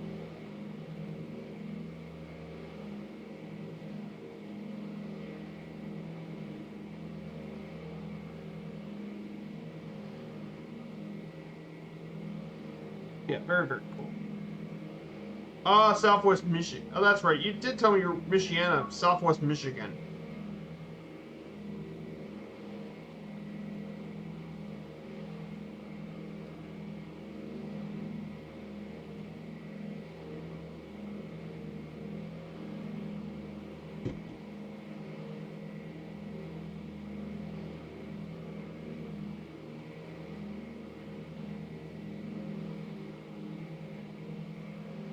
Oh, top 10 for me. Oh, Hoosiers. That was a great film. Love watching Hoosiers. That was an awesome sports film.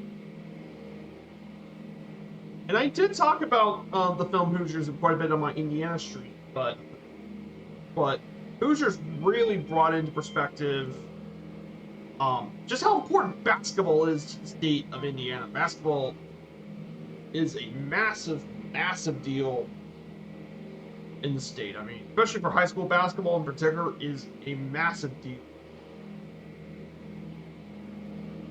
But it mainly talks about the 1954 Milan High School team that won the state championship, and it was a really cool story as well, inspired by that.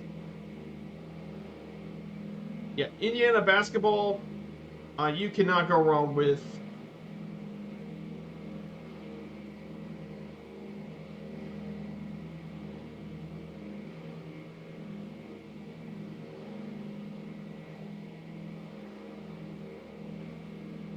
Oh yeah, and speaking about Hoosiers on the movie, the gym where it was actually filmed is located in Knightstown, which is Knightstown is actually located in Henry County, which is just about 32 miles east of Indianapolis. But that school was actually originally closed when the crew went to Knightstown, Indiana. And in fact, the success of the movie, the gym was actually reopened as well and preserved the gym, and it's still open now. And more importantly, it hosts 80 different high school basketball games a year held in the gym, and there's even an all-star classic, which some of India's best high school athletes play against each other. Pretty cool. This old gym, definitely a really cool little area as well. And in fact, the gym itself attracts around 80,000 tourists a year. Pretty crazy. And I would definitely like to come visit the Hoosier Gym itself. Like I said, Indiana's got a rich history. A lot of people don't know about that.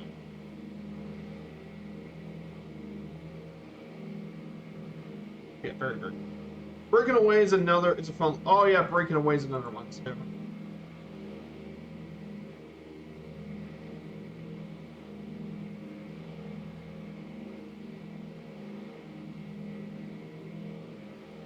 Oh yes, that's an. Oh yeah, that's. I think I heard it. Yeah, that's in Bloomington. That's also the movie that's set in Bloomington. Oh yeah, that's also another classic film as well, a comedy one. Definitely another great film. Again, set in Indiana, based on the little 500 bicycle race.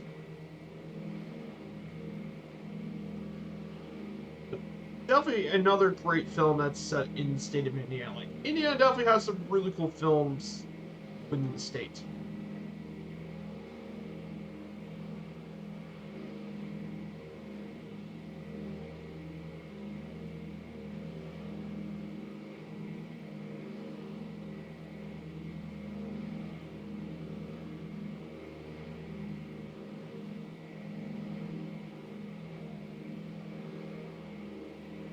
And it's a great space to move around. Good food, not healthy. Yeah, Indiana's got good food too.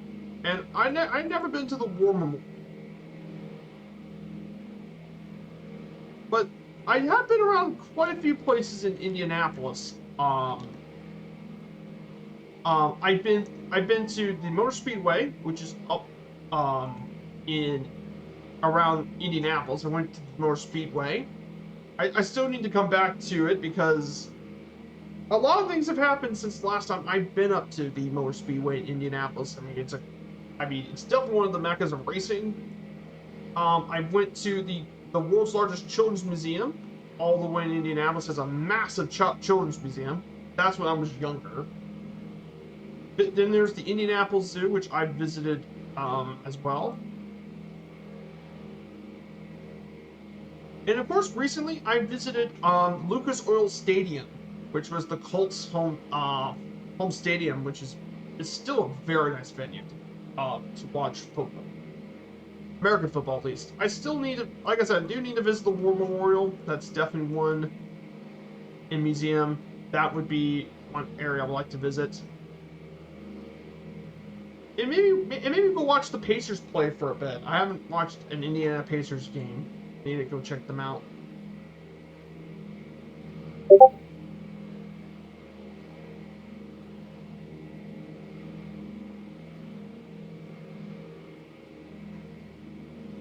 Oh, you've been to the Big Ten championship games. Nice.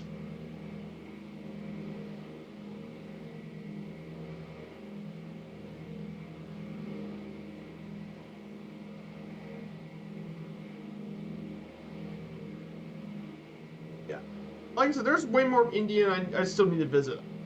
There's definitely a lot more of the state I would like to visit at some point. Obviously, I've been to Evansville once. I would like to check out some of the stuff around Evansville a bit. Obviously, I haven't been to Madison and all that. I need to check out some of the other communities. I know there's Madison, which is a very, very cool small town here.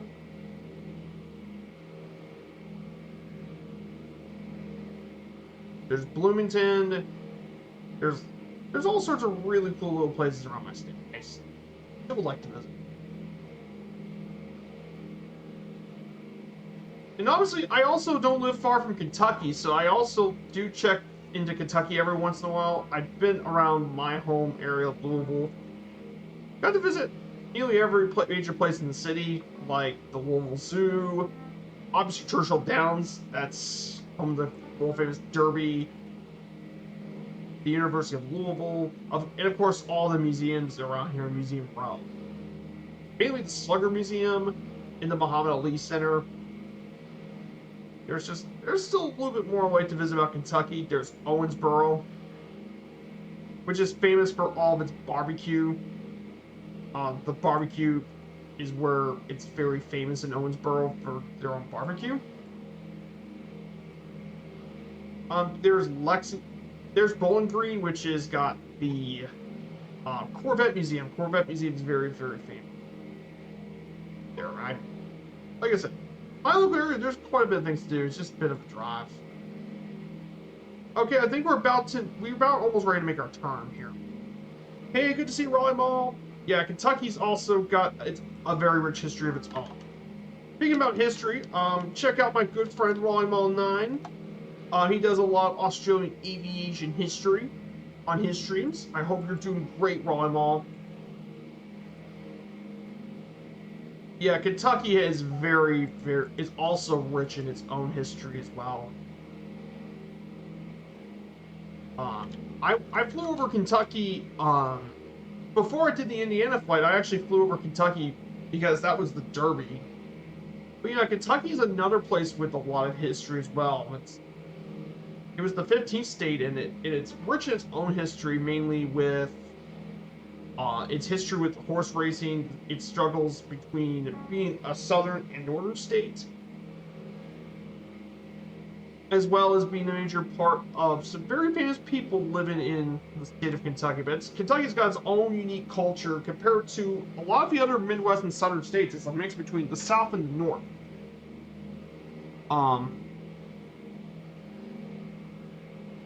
But Kentucky has its own unique culture heritage.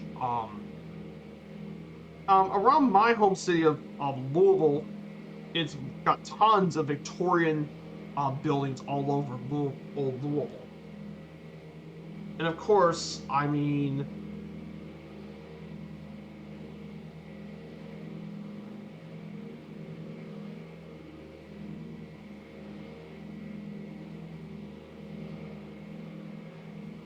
as well. And of course, Kentucky's got rich music, with its bluegrass music, Christian music, and more. But like I said, Kentucky definitely has a rich culture history. Oh yeah, that was the first train I caught. It was touring around Indiana, Kentucky, and Ohio. Yeah, I like flying over my home area a bit, and I want to fly more of my home. Yeah, I would like to fly around more of my home area as well, probably in the future. I mainly like to fly areas that are pretty unique and pretty different. but yeah, I do agree. I would like to have more flights around my home a bit. Maybe next one I could probably stream around Cincinnati, Ohio, like go down through Cincinnati and all that. Probably be really really cool because I've been to Cincinnati before.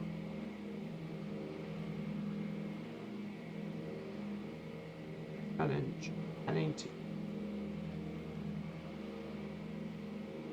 There we go.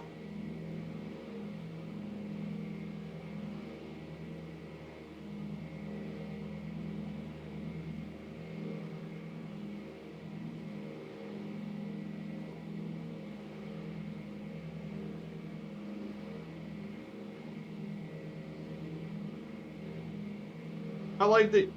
Yeah, exactly. I like having substance on my streams too. Like, there's a lot to talk about, and about all the places I like to fly. That's kind of what I want. It's I don't want to be game show, have fun. Like, I want to have a good, relaxing stream and talk about the places we like to fly and talk about how I feel about it, and learn more about my home state a bit. Like, there's a lot about it that I think it's earned.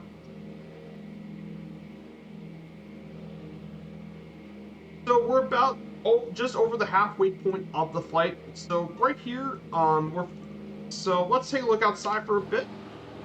We haven't been outside. So to the north of us is it's part this all area is part of Kluane National Park and Preserve. So all of this is part of that one national park.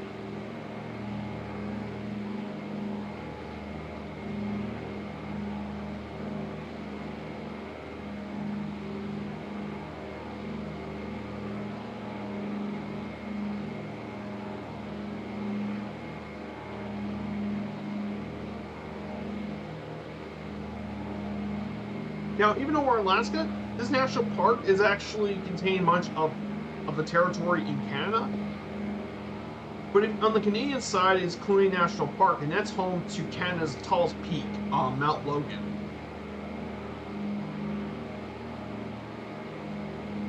Which is around over 19,000 feet. And it's actually well within the point. This is actually where the St. Elias mountain range is, which includes the tallest peak in Canada, Mount Logan, as well as Mount St. Elias, which is Alaska's second tallest mountain. Oh yeah, the major point of the Alaskan Gold Rush was Skagway. Now, I've been to Skagway myself, and I'm going to be heading back next year, but Skagway definitely is a very cool town as well. It's got a pretty interesting history as well, being part of not only part of the Klondike Gold Rush, but also it's also got a well-known railway system called the White Pass Railroad, and that goes all the way from Skagway up into Fraser, and eventually will later connect to Whitehorse. It's a very cool railway. Definitely worth checking out for sure if you ever wanted to visit that part of Alaska.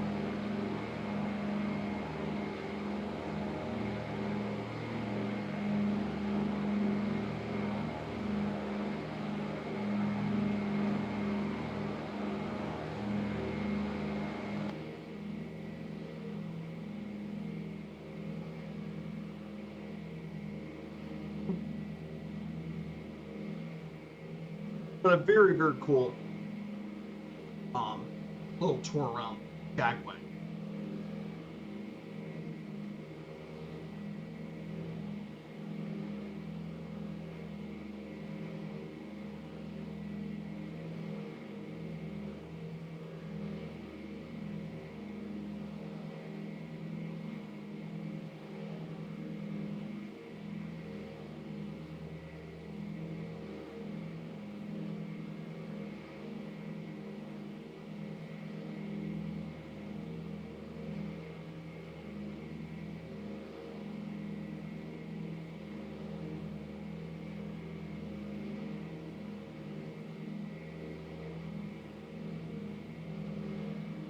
Hey, good. Hey, good to see you, Jennifer. Rolex. Good to see ya. But no, this is not Rolex. It's Breitling, actually. They're Jennifer. This is Breitling. So they're the ones that actually sponsored this flight back in 2017. But Breitling's is very famous for a lot of its watches, and they have a long history with aviation stuff. And I've got to put on some of these Breitling watches. They're very expensive, but they are extremely high quality. I will tell you that much. Hey, I'm doing well, Dougal McTavish. Great to see you, Dougal. I'm doing well. We just made we're heading towards Juneau. We went past an hour or so ago through Kenai Fjords National Park. Absolutely stunning, Dougal. We're currently heading our way to the coastline. We're about to make our way over to near Glacier Bay. I think that's going to be so that's going to be an absolutely beautiful trip here. Call of the Wild in junior high school. Oh, yeah. That's what I did in 2022. We made our way through Alaska for Seattle.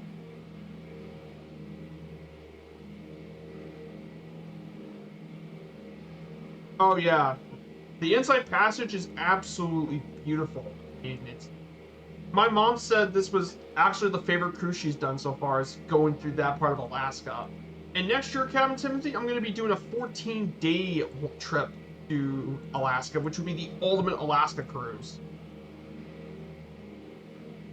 I'm gonna actually post it.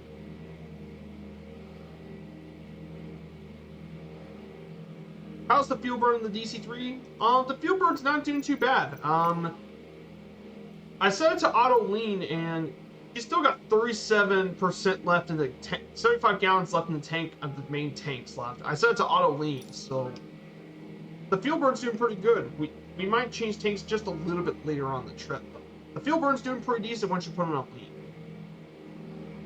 So, but yeah, last year we did it on Princess. Last year from Seattle, absolutely just beautiful. From Juneau, it was absolutely stunning. Like, Juneau was great. Ketchikan and Skagway were all beautiful. And next year, we're going to be doing a cruise in next April to May. We'll be doing the Ultimate Alaska Cruise, which is 14 days. This is the one we're doing next year. Seattle, go up for Fun Day at Sea, go to Ketchikan, Alaska, explore the port and the town.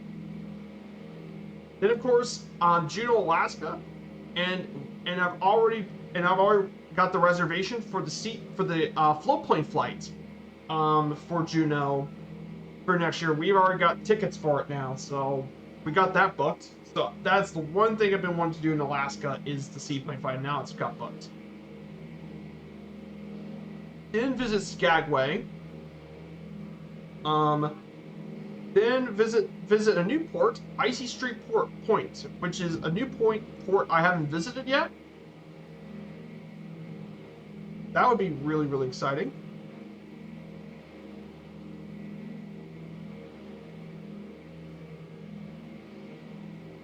And then we'll go up to Hubbard Glacier, and that's located. Hubbard Glacier is right by Glacier Bay, so we'll be checking out Hubbard Glacier.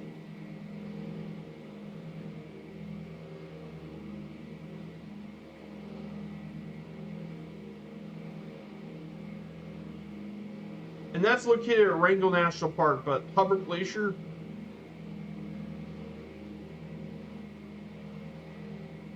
which is going to be awesome. Get to visit. Then we go to Valdez, the little town of Valdez. That's a new place. You are good. Yeah. Then go to Seward, which is right near Kenai Fjords National Park. Then have another day at sea. Then go to Sitka, which was actually, believe it or not, was the Russian capital of Alaska. Was actually Sitka. we got to explore a little bit of Sitka. I'm hoping to check out downtown and check out some of the old Russian buildings that were still there from the Russians. Then go Tracy Arm Fjord, have a fun day at sea, make our way to Victoria. This last time I've been to Victoria, the tour was terrible because the person doing the tour didn't know what she was doing. Hopefully this time we'll check out way more Victoria and check out way more of the city, because I know Victoria is a far more prettier city than it is, and then finally make it back to Seattle. So that's going to be next year's trip to Alaska, which I absolutely cannot wait to check around.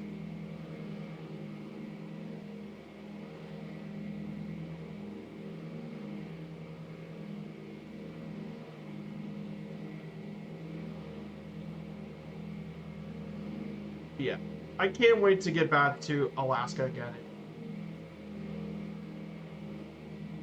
Oh, Toronto. Oh, are you on bike? Are you going on Viking cruise? Is that what it is? Are you on a Viking expedition cruise? Because the only one I saw was Viking. I think that might have been the only one. It's Viking probably. Viking's really expensive, Captain Timothy.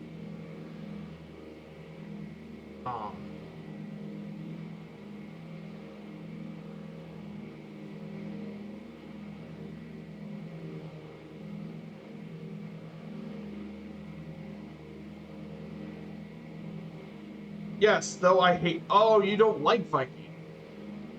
I've never been on Viking before. I know they're expensive though. They're very expensive.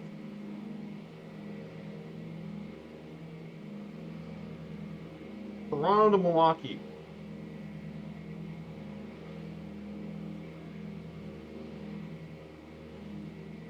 But yeah, that's definitely a very cool area to visit. I usually visit around the ocean cruise, but I've never been to anywhere like the lakes. So apparently for this one is Toronto, then go to Niagara Falls, visit Ontario, Canada, Detroit, Detroit, Alpena, Mackinac Island, and then overnight in Milwaukee. That'll be very.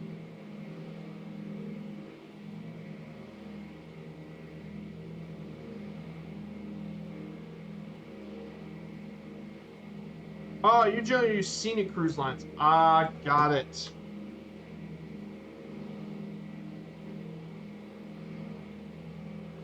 So you got the real luxury stuff, Timothy. uh, that's it. For you, it may not be cheap.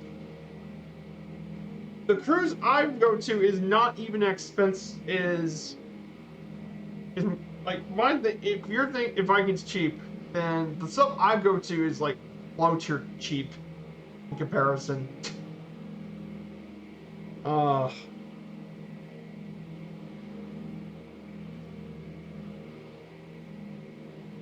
We have oh yeah, speaking of it, Dougal's with the Shadow Display team tonight, so the developer of the Scrapyard Monster is going to be on with Dougal tonight in the Shadow Display team. So here's a shot for the Shadows.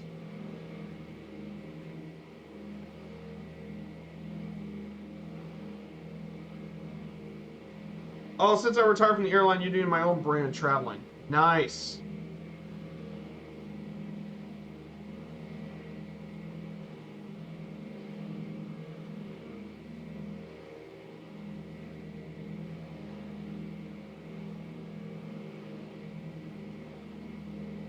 I know, there's just... But yeah, maybe I can refer to you to help me out with the travel stuff, Captain Timothy.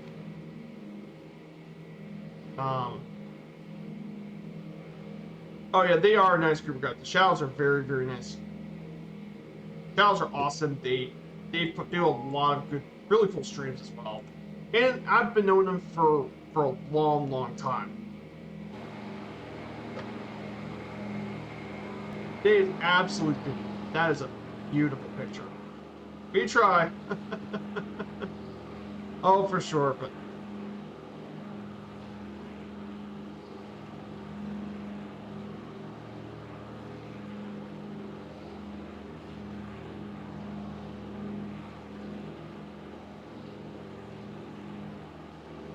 Oh, wait a minute. You're with me, Fox?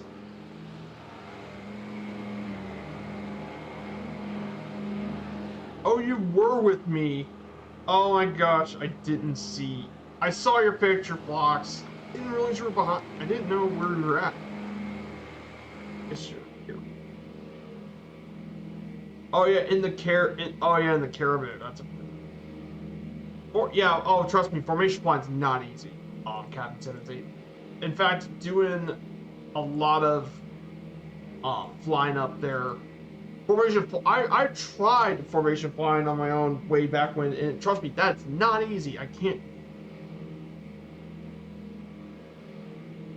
Um,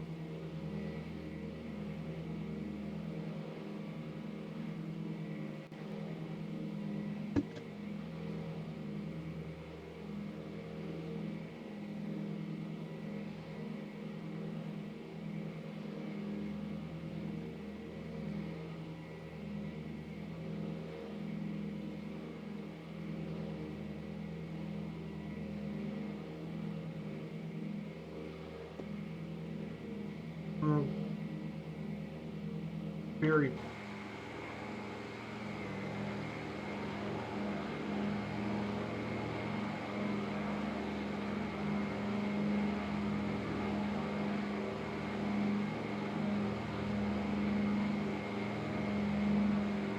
but very, very pretty there. It is working the sim in IRL too. It is a lot.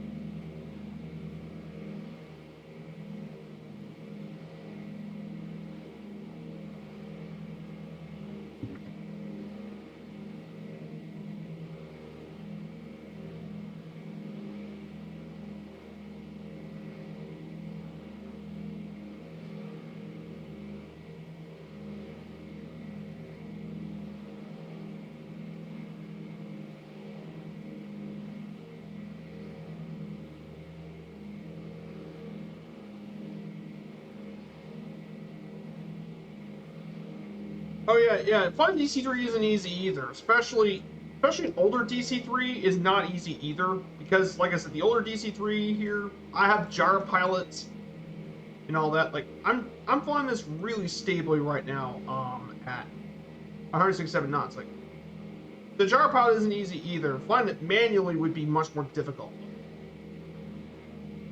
Um, I'm gonna go ahead and check out the fuel situation. I think it's around 70 gallons of fuel left on the left main.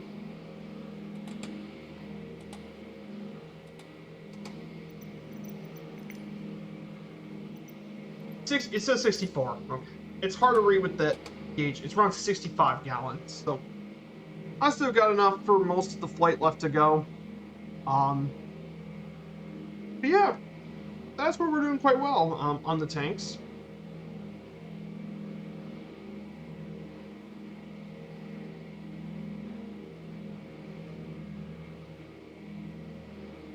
But yeah, but yeah,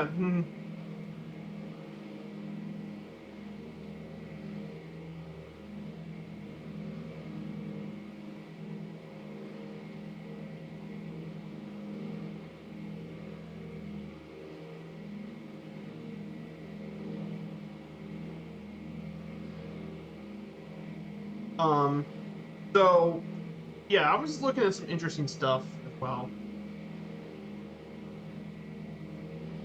So yeah, another thing I've been wanting to do, um,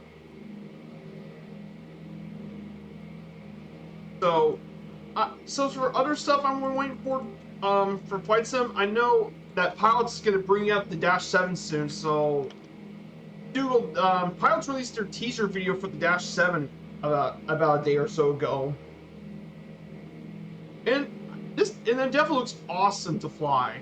And I cannot wait for when that Dash 7 finally comes into MSFS. I'm gonna be probably one of the first people I'm just gonna buy immediately and show it off. But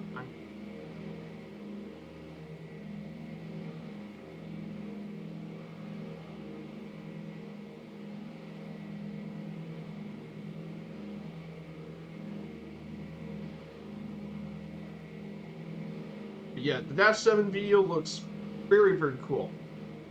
And wait, all the double ender just had a new trailer. Ooh.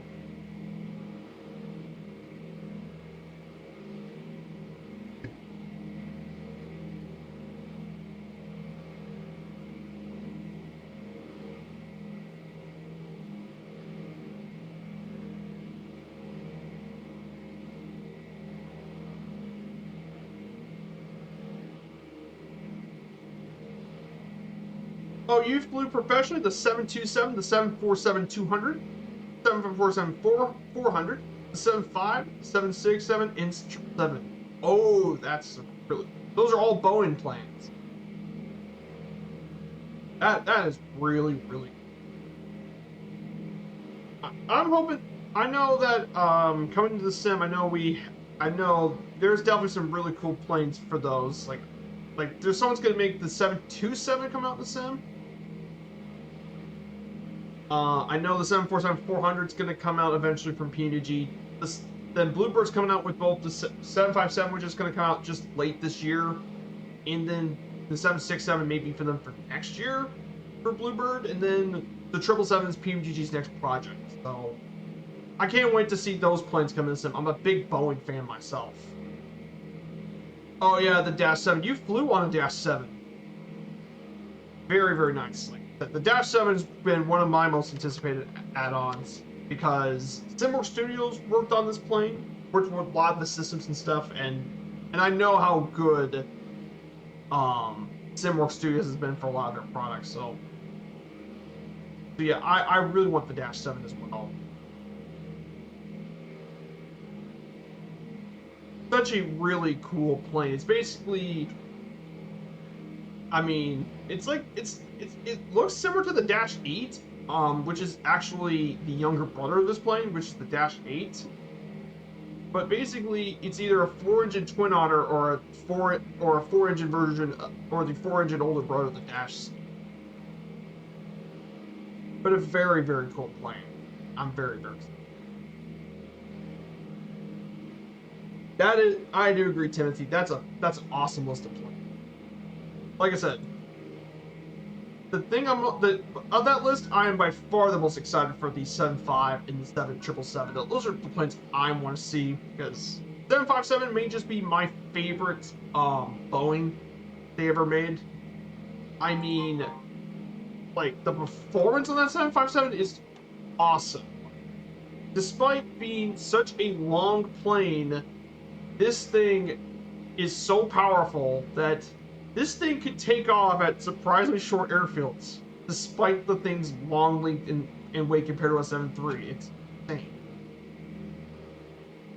insane. It's an awesome plane, and to me, it fits the kind of flying that I like to do. Like the medium haul stuff is what I like to do, and this plane fits that really well. And then obviously the 777. I want to see PANC-PAJN knock it out of the park with their 777.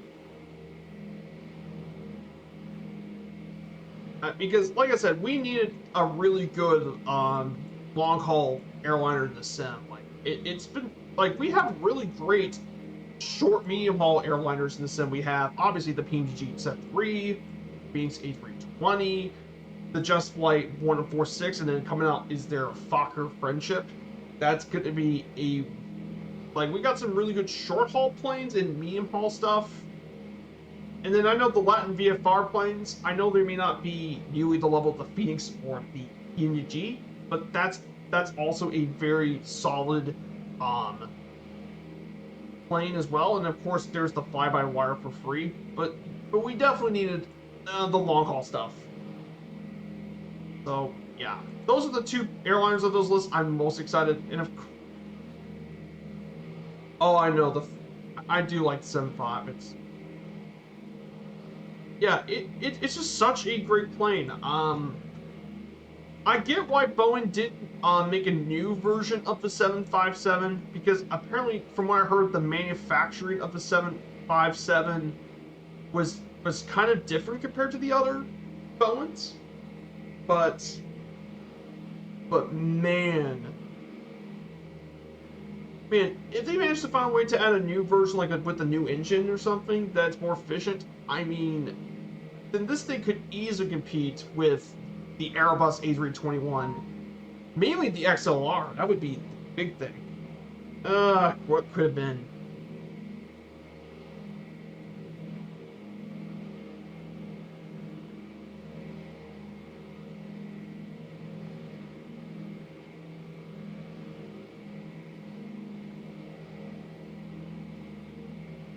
What could have been? Yeah, Moon's a lot more to composite stuff, but yeah, the 7.5 is such a first up. Yeah, like I haven't been in a 757 before, but I mean, it just looks cool. Though I have been inside of a 767, which is the wide body version of it, is the 76, and uh, I actually got inside of one during the Delta Air Museum, the Delta Flight Museum in Atlanta, and I got to go inside the Spirit of Delta, which was the 767 in the exhibits. So I got to actually enter the Spirit of Delta. Very, very cool.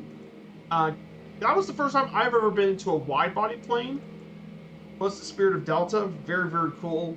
And then in that same museum, they had the 747 experience, which was the very first production 747-400 for Delta.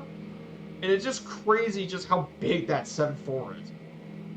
It's pretty insane, but yeah.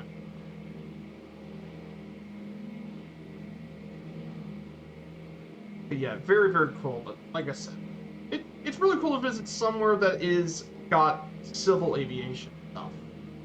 Most aviation museums I've been to is military base, so it's really cool to visit something more of a civil. Yeah, the 767 is kind of a dog. Yeah.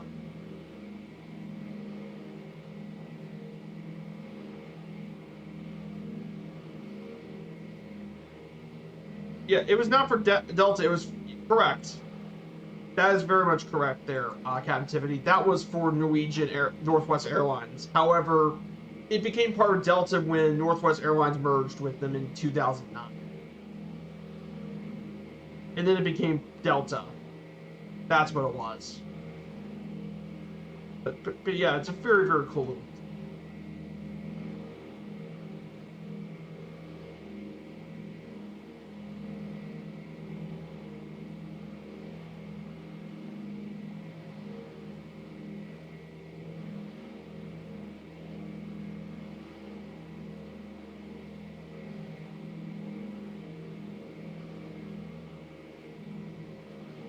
Oh yeah, I do agree. Like I said, I'm very excited for what the avionics update would do for the 7.4 Dougal, because as soon as the update comes out, I might actually fly that on one of the streams. Maybe that'll be for the next, not next Wednesday's stream, but the one after next Wednesday in 2 weeks. I'll probably going to take the 747 again, because that was actually my first airliner stream, by the way, Dougal. And mind you, and I was new to airline flying with the airliners. I mean, that'll be. Then I'll try to fly the 747 again. Um, and I like to take the 747 again and then do some flying with it. I'm probably gonna fly out of Louisville again. Because well, UPS has a very large 747 fleet. In UPS. It's actually, I think, yeah, UPS is the largest 747 freight fleet in the world. Is from UPS. They have a massive 747 fleet. Apparently, they have 28 747-8 freighters, which is the largest operator of those. And they fly out of my home airport, my home commercial airport. Crazy. Hey, good to see you, Nixaris. Greens from Indiana, to you. I hope you're doing well. Welcome on in, my friend. I hope you're doing well. So we're recreating the 2017 Breitling DC-3 World Tour. We're heading our way over from Anchorage to Juneau. And I mean, the scenery in Alaska is just absolutely incredible. Absolutely awesome here. So I hope you're doing well, my friend. I hope you're enjoying your day today. Today is Father's Day here in the United States, every third week of June.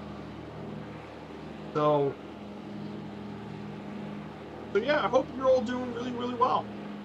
I'm sick and okay, chilling with the lovely Boeing 737-900. Ah, nice. I need to do more fun with the 900 livery, but yeah, I really do like the 737-900. I'm doing great. This here is the Breitling DC-3 we took for the trip. Hotel Bravo India Romeo Juliet. Now, at the time of this world tour, this plane was 77 years old when she flew around the world. But man, she is going really, really strong here. But yeah, I'm doing great, my friend. I'm doing fantastic here. Oh yeah, it's Father's Day in the UK as well. Happy Father's Day to all the dads here on stream. Happy Father's Day to you guys on this stream. But yeah, the DC-3 has been great. And we took this DC-3 around the world so far. We started back in Geneva back in New Year's Day. We started in Geneva and we went all the way across the French and Italian Riviera into Croatia, the Adriatic Sea to Athens, across the Aegean Sea to Israel, then did a Middle East hop to Amman, Jordan, then to Bahrain, Qatar, the United Arab Emirates, then go to Karachi, Pakistan, Nagpur, India, then hop into Thailand, Malaysia, Singapore, Philippines, Macau, Taipei, Taiwan, then did multiple stop flights in Japan, then crossed from Japan to the Aleutian Islands, hopping through the Pacific. That one, if you guys weren't been there, it was 8-hour flights, 1,400 nautical mile journey on stream, and then we went through the Aleutians to the mainland of Alaska, to Cold Bay, then to Anchorage, and now we're heading to Juneau. It's an absolutely, it's a crazy flight. And mind you, I'm not going through the same difficulties as what the crew did. Oh, how many flights did the flight took? Ah, good question, Captain Timothy. I have this book here on the legendary DC-3. So according to them, let me pull out the book. So they started the journey, according to the crew, it took them, they started this back in March 9th. So March 9th, and they took the DC-3, and by the end of the journey, from March 7th, they made it, the end of the journey was September 14th. It took them 7 months to get through this. Was just over 7 months when they did this DC-3.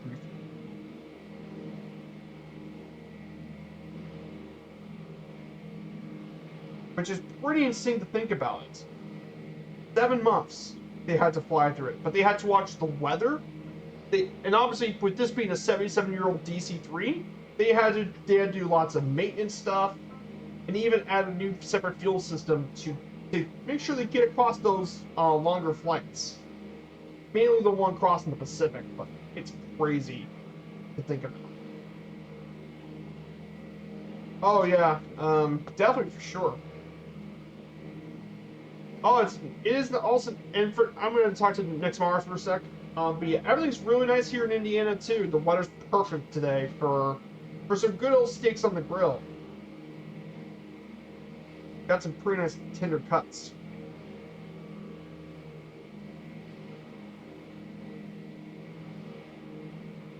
Yeah, definitely. Oh, they definitely went through some longer flights than this.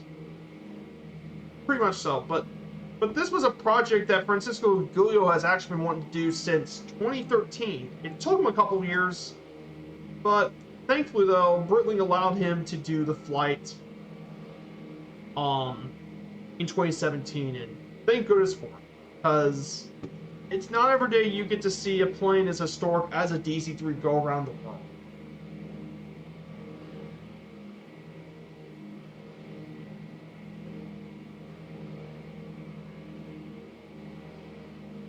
And in fact, the origins of me doing this stream was actually because when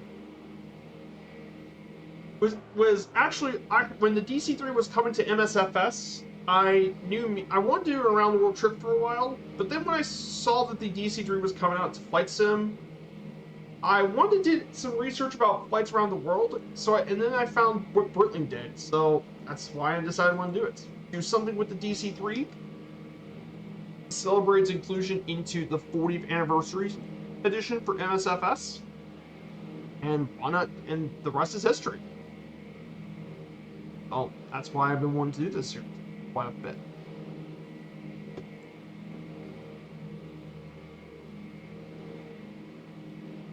So that ends up being a case. That ends up being what it is.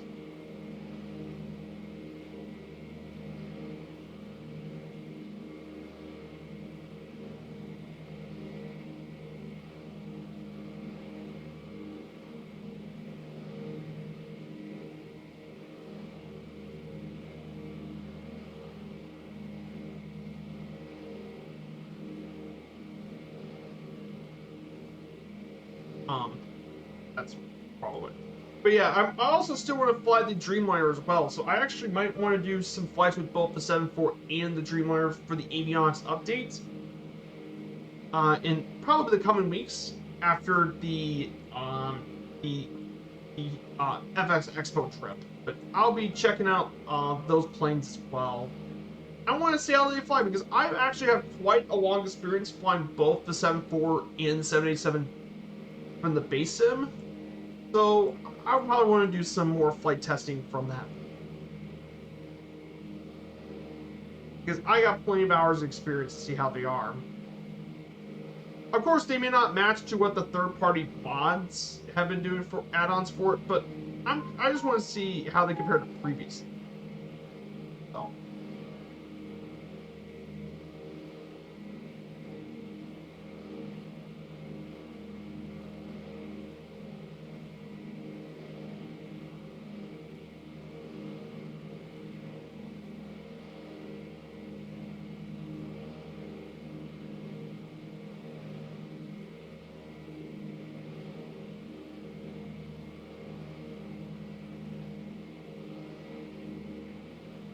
Oh, I am not going to FSCon. No, I'm not going to FS Expo, Captain Timothy. Here's the thing. What I should say is, I am going to FS Expo, but I'm attending the event virtually. Because, unfortunately, we couldn't get any of the flights to Houston for my parents and all that. And it costed quite a bit, so we decided I attended it virtually. But at least I don't have to pay for FS Expo this year because, well, I won the two-tone Murphy landing competition, so there'd be no worries about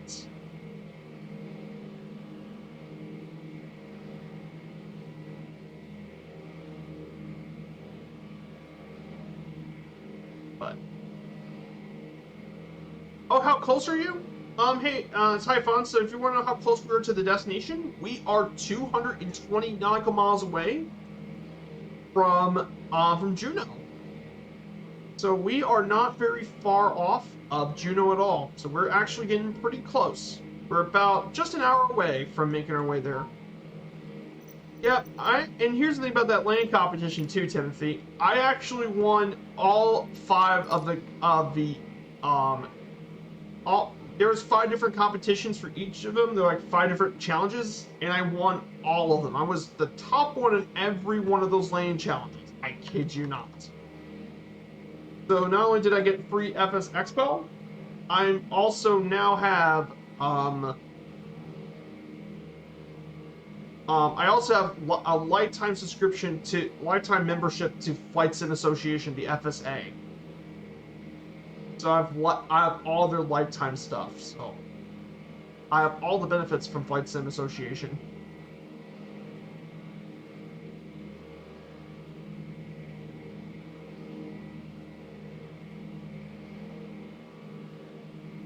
It was a two-tone lane challenge, and I won all the categories.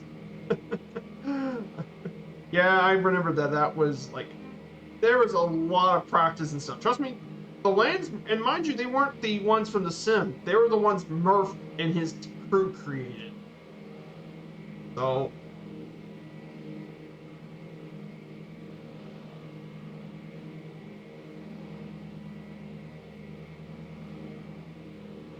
yeah, very, very cool.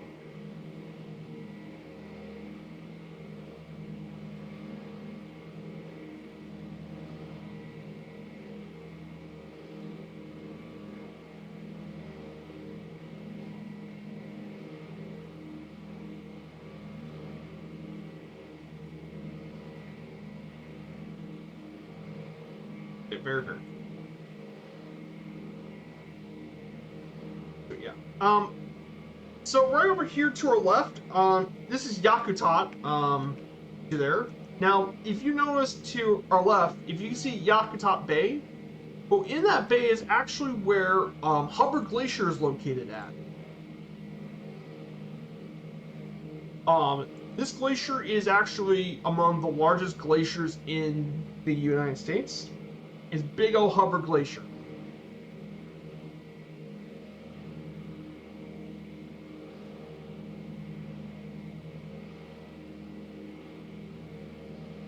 But Hubbard Glacier is where we're going to be ending up for our trip. It's a huge glacier. So, I'm gonna go get it. You navigated with a couple of GPS, or you kept the log and book. Actually, here's how I did it. So I used little nav map, and what I did was I went to the 2017 Breitling DC-3 Around the World Trip website. So I found that out. It was on a website that tracked the entirety of the Breitling DC-3 flights, and I went to little nav map and pointed all the different waypoints where they went to, where the airports were at. So that's how I did the flight plan for the entire journey.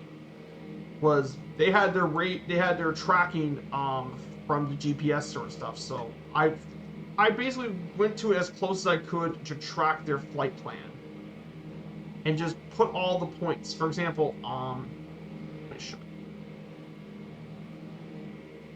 Let me do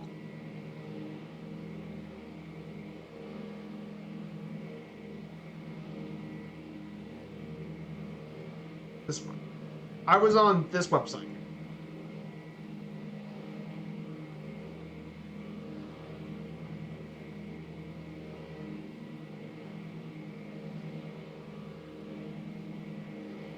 So right here was their DC-3 flight plan. So this was their entirety of their flight plan. So for example, we started here in Geneva.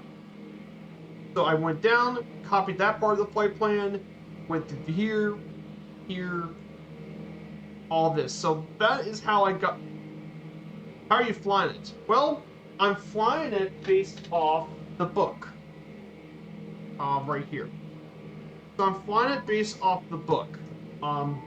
What the book here, it tells you from the perspective of Francisco Gullo how he did the flight, and talked about like the weather conditions, and I matched it based off the book of the weather. So based off the weather conditions of that day as well, for example, and the time they flew it. For example, when I did the Pacific Crossing leg, I actually flew at night, which was what they're supposed to do, and all that sort of stuff. So I tried to do weather that matched what they did during the day. So I'm flying it the way it is. I'm flying this a little faster than they flew around 130, 140 knots. I flew around 150, 60 because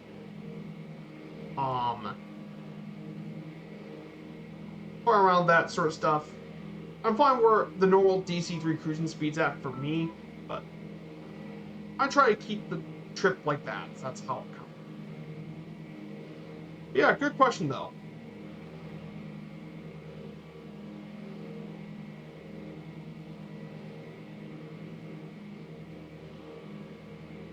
But yeah, I'm flying it with just that as well. I'm flying it with normal speed, with the gyro pilots.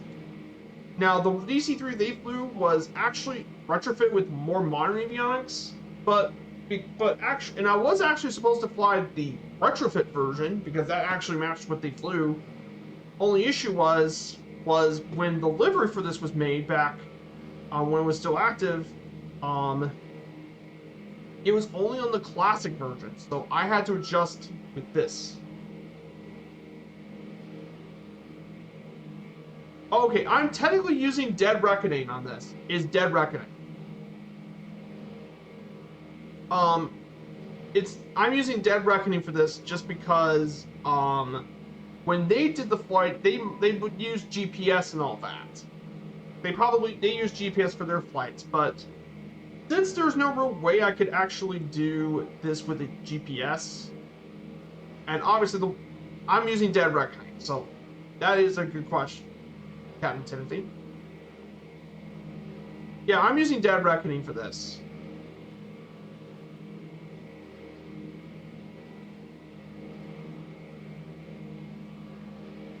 No worries. I was just trying to get where you're pointing at.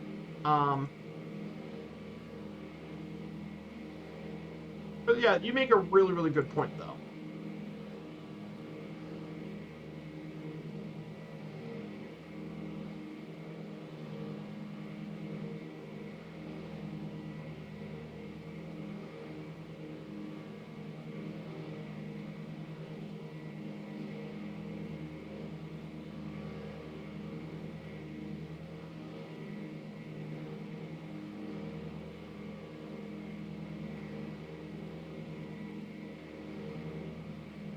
In other words, you're killing a lot of trees. Oh, yeah, I guess so.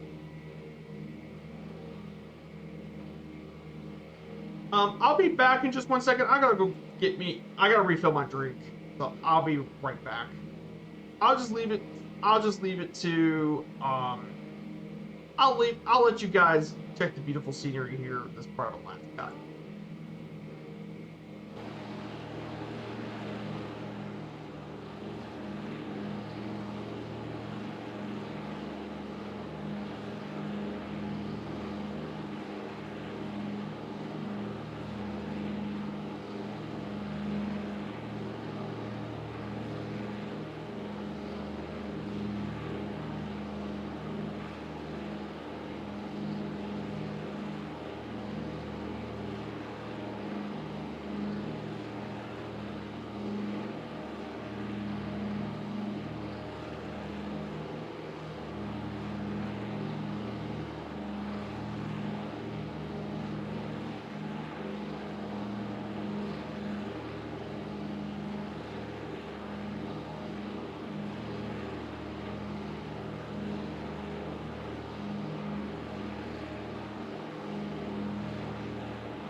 All right.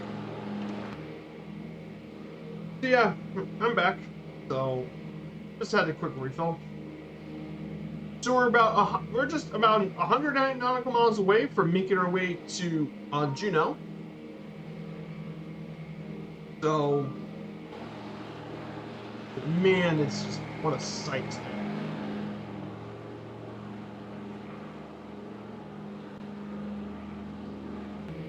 Actually, speaking of which, let's check. Okay, about 20%. Okay, I'm gonna go ahead and switch tanks now. Okay, let's go ahead and switch tanks. There we go. Switch to auxiliary. That will get us through for the rest of the trip. So, yeah, this time I'm not gonna forget to change the tanks like that one time in Thailand when I forgot to change the fuel tank.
Well, Nita Dash, enjoy the haul. Thank you so much, Captain Timothy, for coming by onto today's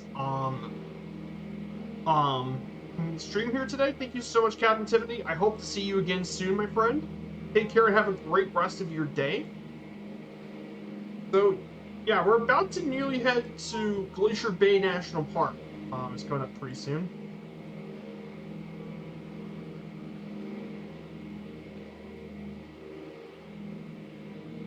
We'll be reaching there pretty soon, from Glacier Bay.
But yeah, we're getting very, very close, guys. So. Now, we flew over Glacier Bay National Park during one of my GA streams. It was actually from Gustavus, Alaska, and Bartlett Cove. We went from there to over Glacier Bay, and we actually flew around the coast all the way up to just right outside of Tylik, Alaska. So we actually flew this whole region there as well, and it was definitely a beautiful flight over much of the mountains in the Spruce Goose of all things. But I mean, I never took the Spruce Goose out on the stream before, so definitely very interesting as well.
Hey, good to see you. When's top of descent? Great question. It would come after our waypoint near Evelyn Cove is where we're gonna start descending for a bit. But it'll be around Juneau where we're gonna finally make our descent. There, 787 AvGeek. So yeah, we're not gonna be descending for a little bit. This is gonna be staying there for quite a bit longer. We still got 172 nautical miles left to go. We still got a bit of a while before we make our descent.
Yeah, we're not too far from top of descent.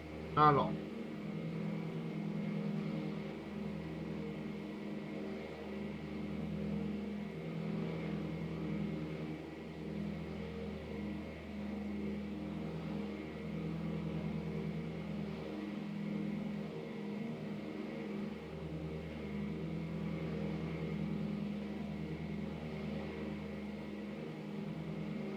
We're not too far at all.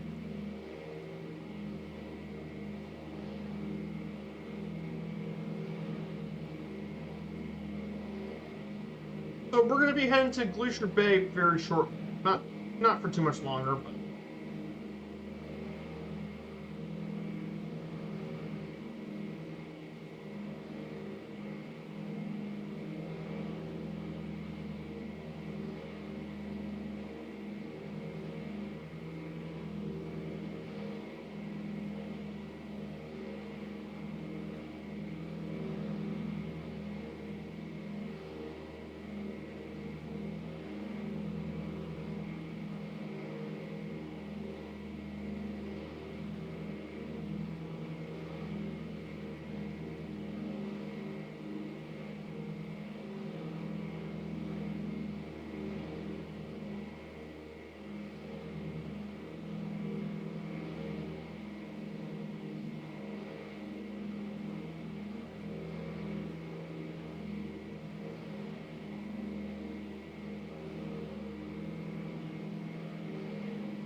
so yeah, I want to ask you guys in the chat if you guys have any other plans besides today. I know Dougal's helping the Shadow with their stream today.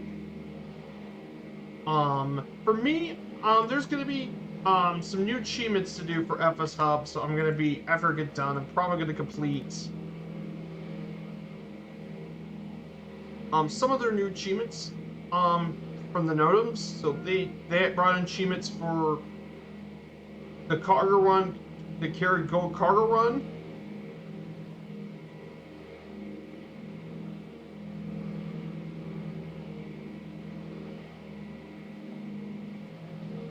And then the other one is the return of the river dance.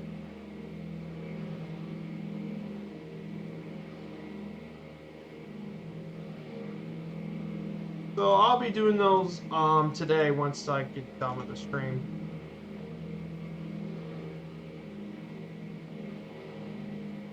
That's what I'm going to be doing for today. Complete some more achievements for the VA. Just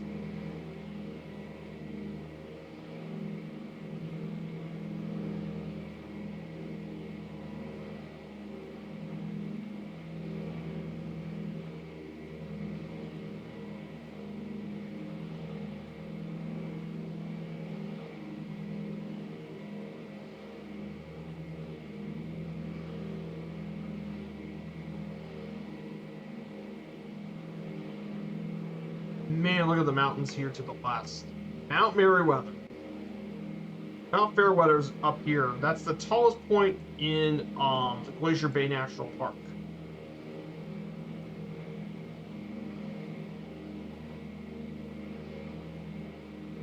Which is, there's Mount Fairweather way up there. 15,300 feet tall.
We're gonna be pretty much further.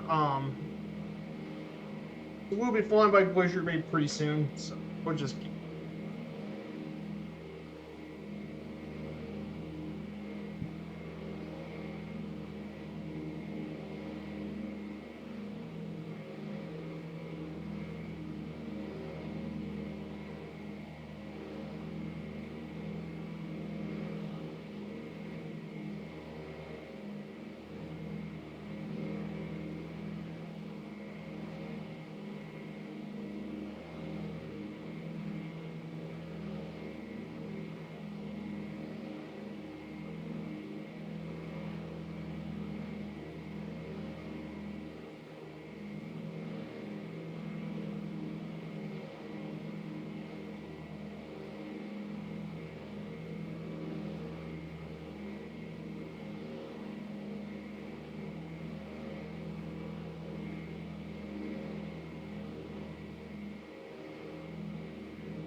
Hey, good to see you, Ian Fisher. Welcome on in, Ian. Hope you're doing well today.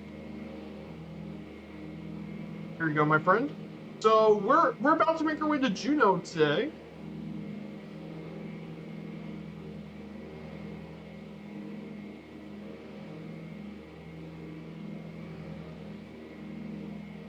We're currently flying around the Alaskan coast right now into Juneau. We're right next to Glacier Bay National Park. So we're not far from making our way into Juneau. We're just about 145 nautical miles out.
So we must be getting near the end of this. Yeah, we're getting near the end of it. We're just about an hour left to go.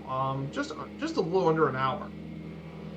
So let's go ahead and talk about Glacier Bay National Park. We're going to be flying there soon.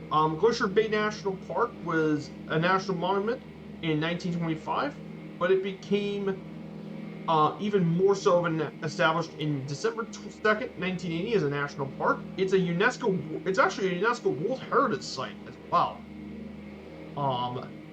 The park and preserve cover a total of over 3.2 million acres of land, with 2.7 million of those being a wilderness area.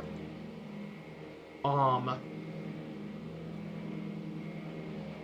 glaciers have been around this area, occurring around from 7,000 to up to 500 years ago, being all the glaciers.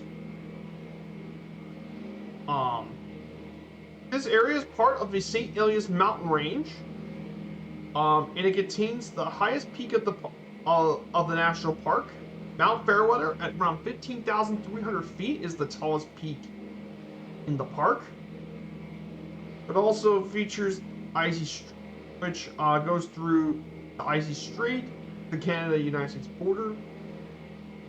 There's no real roads lead to the park, so you either travel by sea or by air to get to the national park.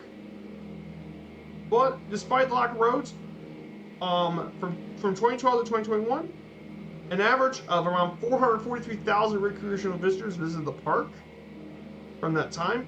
In 2021, it's around 89,000 people, and most people arrive here on cruise ships mainly, make it through here, while others go on whitewater rafts and more. But of course, obviously, it's called Glacier Bay because of the vast majority of it being glaciers. There's over 1,000 different glaciers in the national park, including tidewaters such as Marjorie Glacier, Grand Pacific Glacier, and Johns Hopkins Glacier. But currently, right now, the glaciers are currently many of the glaciers are retreating.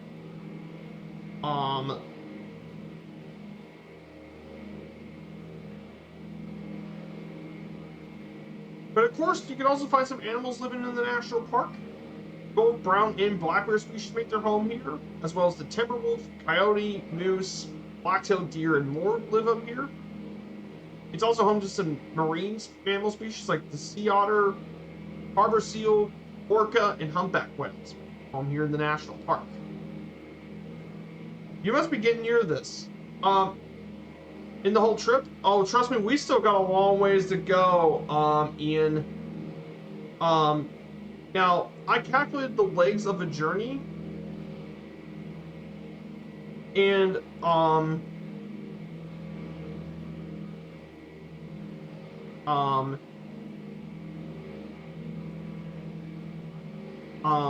apparently, it is 66, legs. We still got a long way to go on the whole trip. That's because we still have to go through the continental United States to Seattle, Aurora, San Francisco, LA, Monument Valley, Scottsdale, Arizona, um, San Angelo, Houston, Dallas, St. Louis, Oshkosh, Chicago, Toronto, New York, Boston, New York, Quebec, um, um, Goose Bay, then into Greenland, Iceland, and then back to Europe with the United Kingdom, France, Germany, Austria, Italy, and back to Switzerland. We still got a long way to go on this entire trip.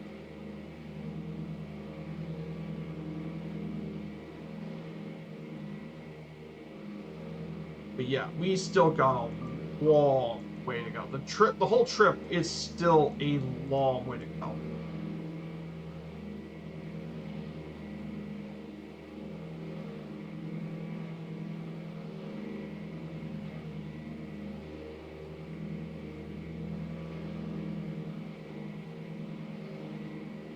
I mean, it's crazy. We still got barely.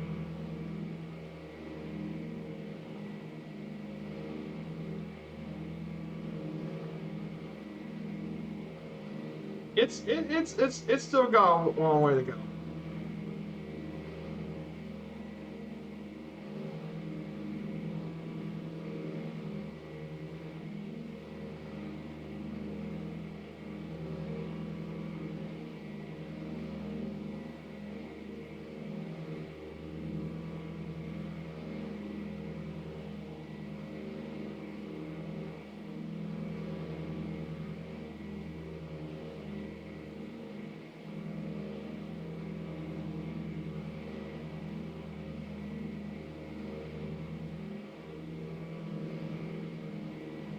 We got basically what I'm trying to say is we have a long way.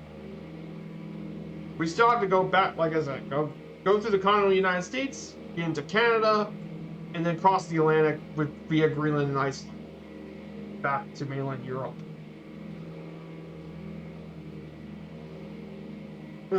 It's pretty crazy.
That is such.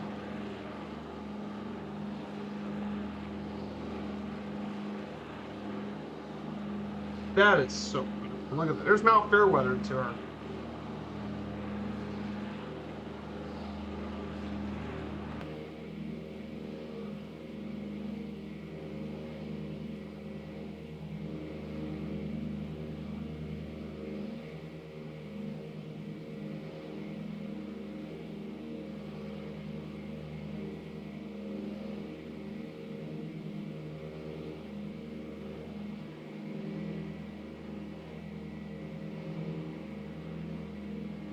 Oh my goodness, this is pretty.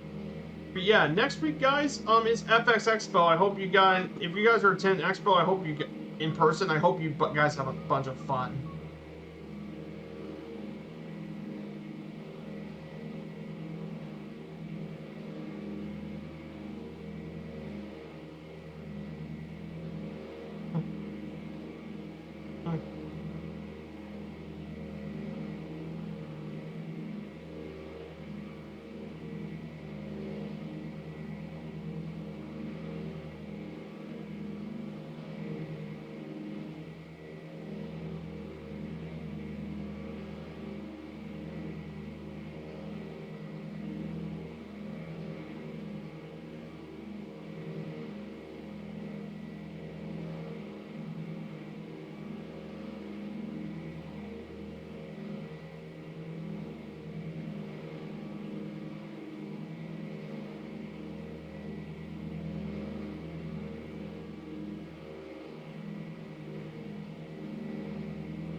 Yeah, absolutely beautiful.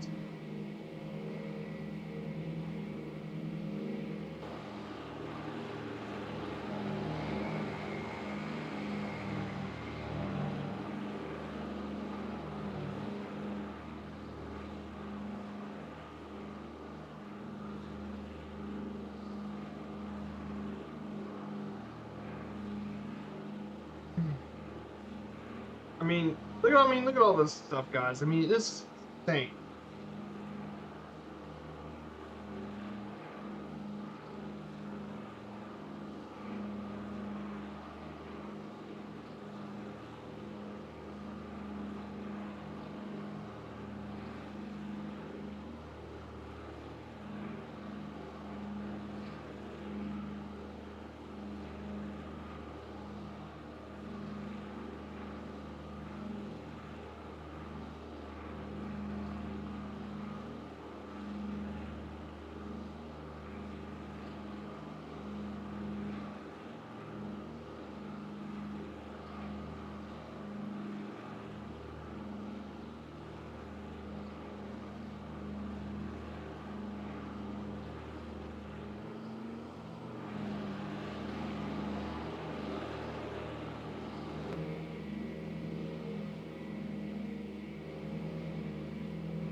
Yeah, Bay National Park. So more information.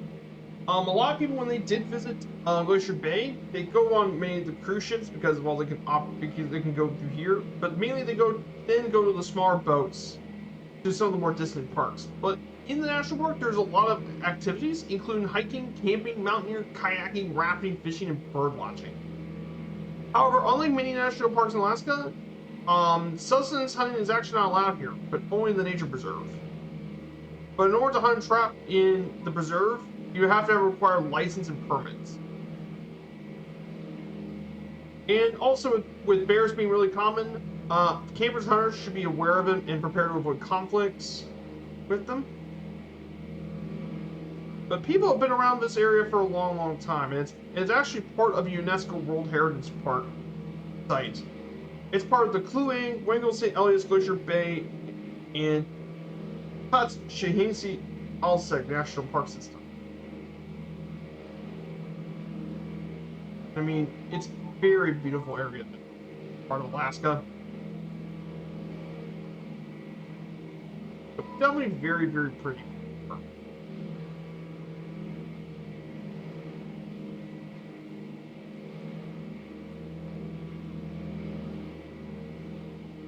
So I think what I'm planning to do here is before we land, I'm going to take the DC-3 and we're going to visit Mendenhall Glacier. Just a quick tour in our DC-3, flying over a little bit of Mendenhall, before circling back and landing at Juneau International, Papa Alpha Juliet, November. So that's going to be what we're going to be doing. Spend some time in that part and make our landing here at Juneau.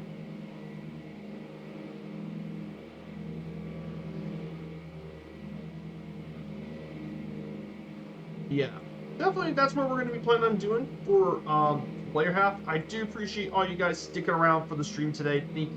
Thank you all for being here.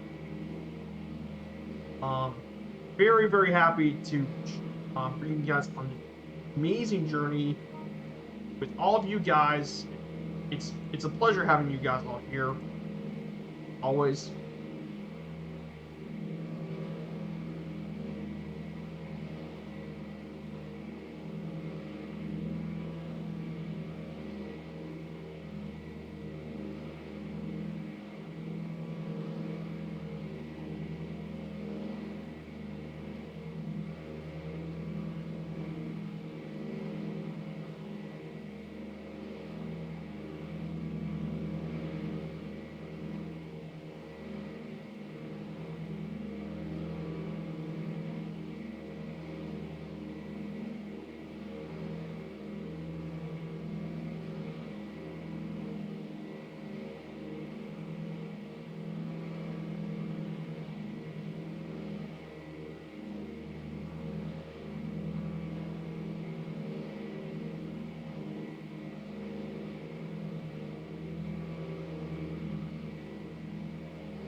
And this fight really captures a lot of the scenic parts of Alaska.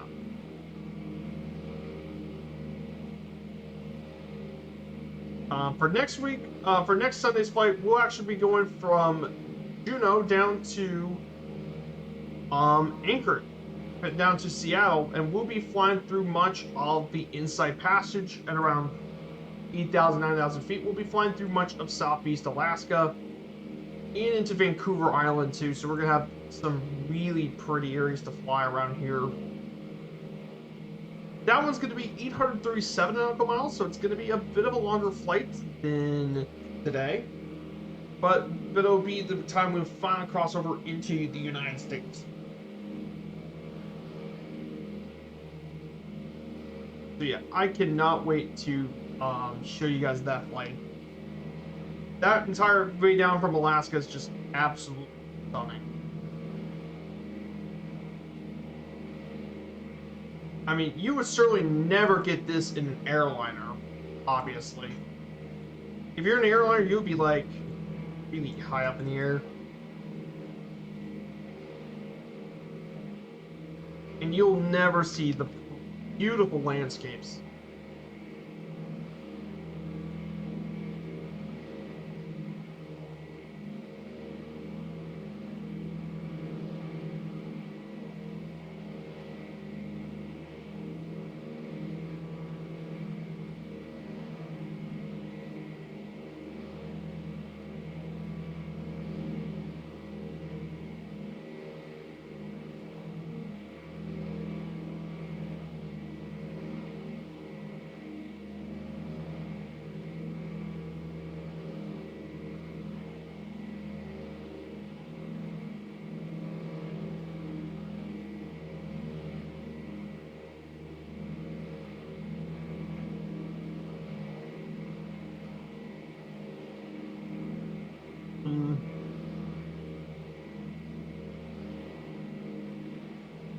Yeah, we'll see a little bit more of Glacier Bay. We're about 94 nautical miles away.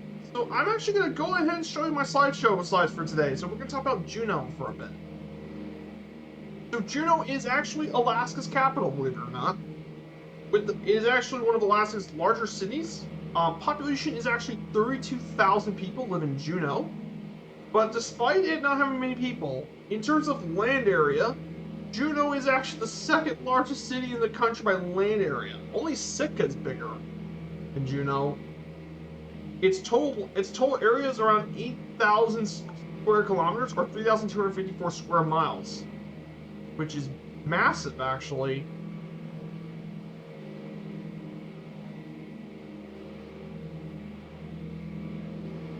In fact, four of the top 5 largest cities by state is actually, in terms of land area, is actually by is in Alaska.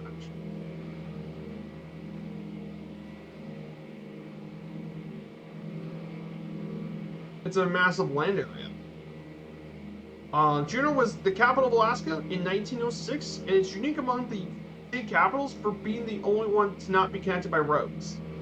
Only Honolulu is the other state capital that is not connected by road to the rest of North America, meaning the only way you can really get to Juneau is either by boat or by air, actually.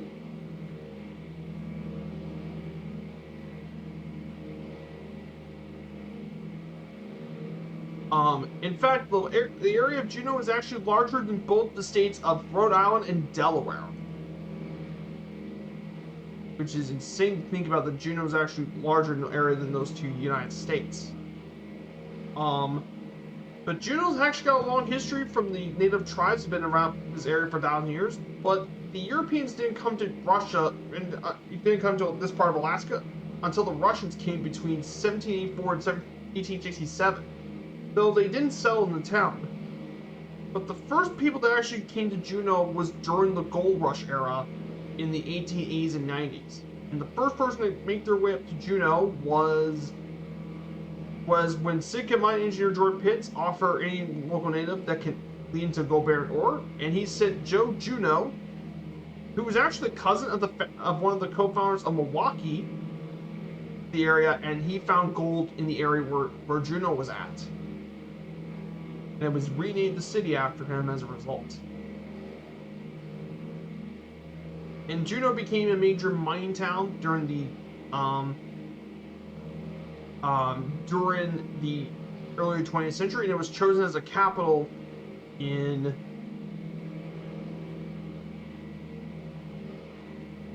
the 1910s.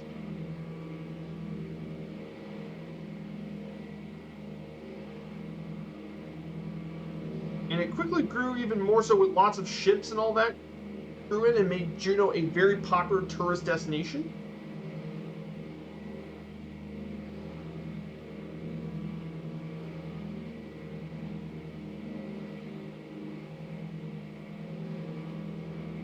Juneau definitely is very, very cool of a city.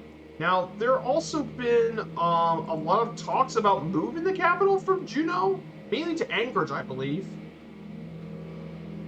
And that's been going on since the 1960s.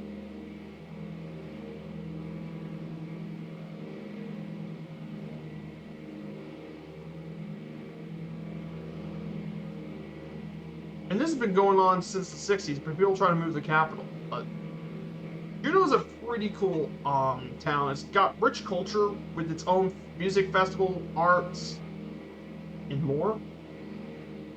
And of course, Juneau's big thing of its economy is its government, but also tourism is a huge deal. In the summer months, mainly in the summer months. For example, in 2005, nearly a million visitors came to Juneau during all that time.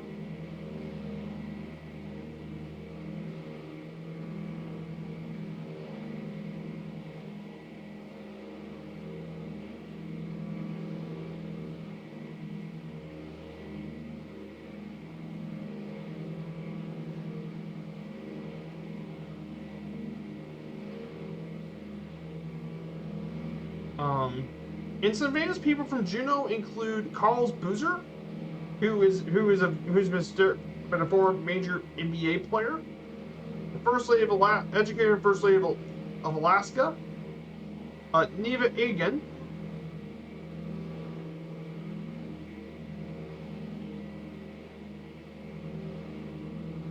and the current governor of Alaska himself, Mike Dunleavy, as well. All come from Juneau, Alaska. So, definitely a pretty interesting thing to talk about.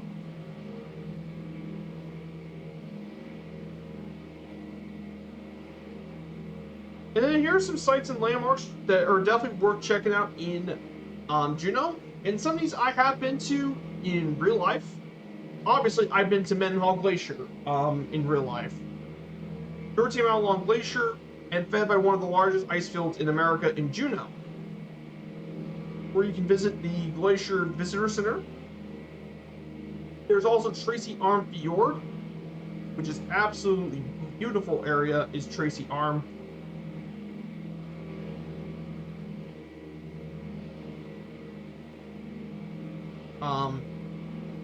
I've been there. And of course, whale watching. Alaska is major deal for whale watching, and that's something my mom did, was watching whales from Alaska. And they often go to Alaska during the late spring and summer. And finally, the Alaska State Museum as well, with its rich cultural heritage of Alaska.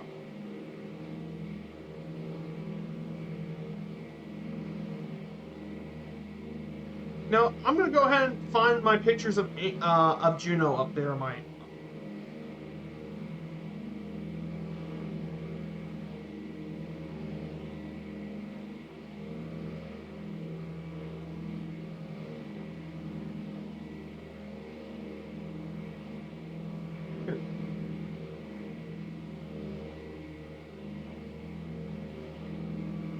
Ah. Oh.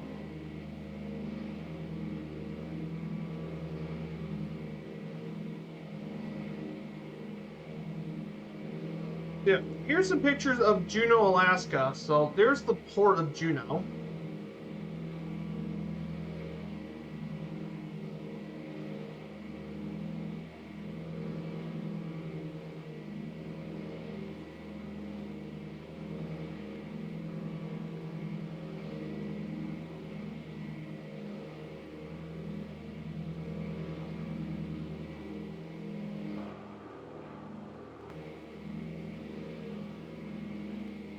So here's the port, and this here is Mendenhall Glacier actually. So here's some of the falls that come out of the glacier.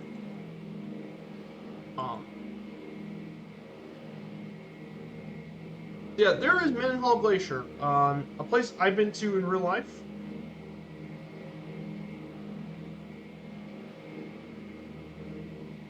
There's Mendenhall, and yeah, there's myself. There's Shirley. And of course, around the waters of Juneau, there's whale watching all over Juneau. You got to actually see humpbacks. Super cool. You got to see actual humpback whales.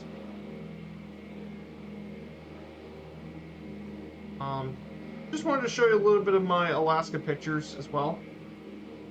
Just to show you my time in Juneau. We're about 70 nautical miles away, so let's go ahead and see if we can get some lane predictions, guys. Exclamation point predict, negative number, and we can get our lane predictions for today. So,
got our lamp.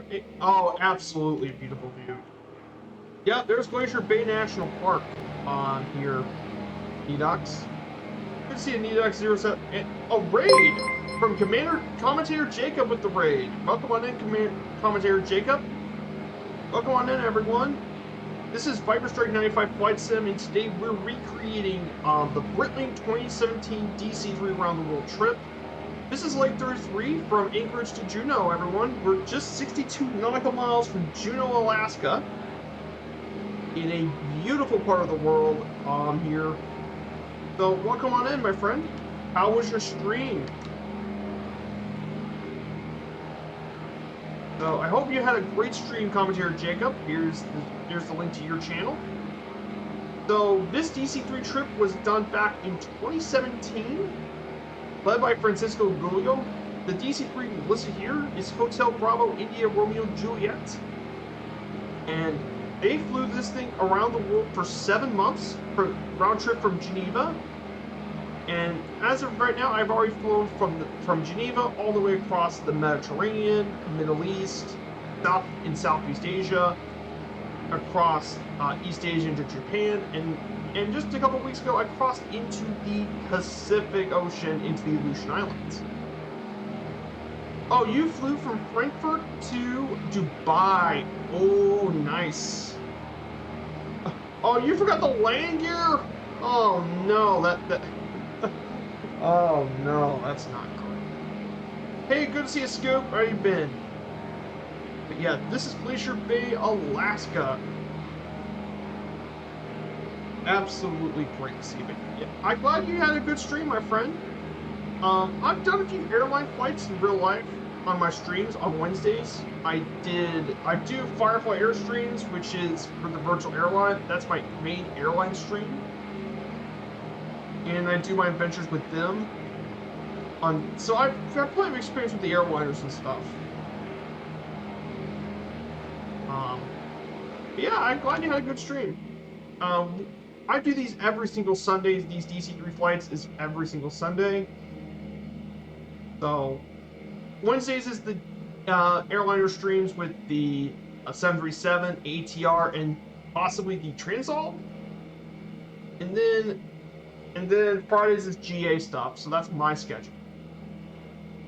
Oh, I'm doing well. Oh, you have to reinstall the entire flight sim. Ugh. I hope everything's going well for you, my friend. But yeah, I'm doing very well, Scoop. Oh, I mean, we're right now in the inside passages of Alaska.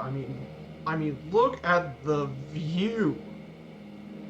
The view of Alaska is absolutely incredible. I've been in this region in real life, so. And I'm going to be heading back there next year in real life. It's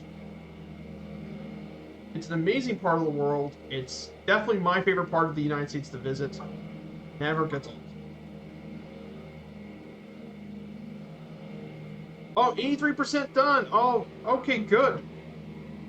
Just 17% more left. I'm just praying everything works out for you, my friend. Yeah, we're reaching Juneau today, so before we land in Juneau, I want to show you guys Mendenhall Glacier, which is actually a place I've been to in real life, and they actually flew into a glacier as well.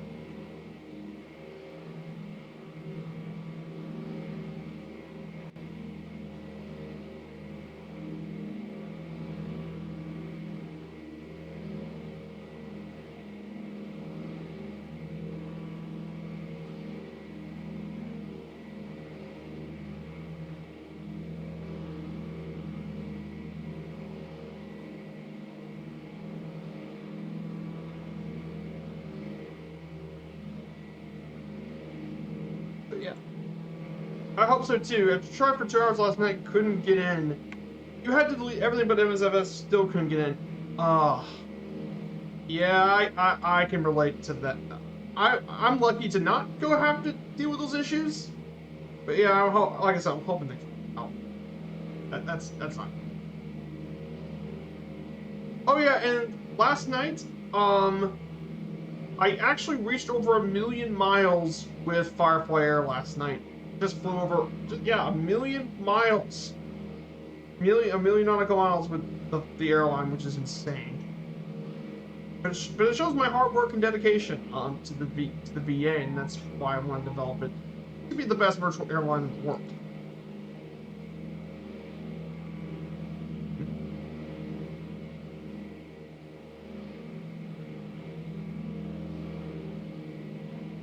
Oh, you have to jump off here, Pipe, Dougal and Tavish. Oh, thank you so much for coming here, Dougal. Thanks for taking over for working on the mod duties, Dougal. I hope you have a great day, Dougal, and In fact, I don't know if the shallows are streaming now or later.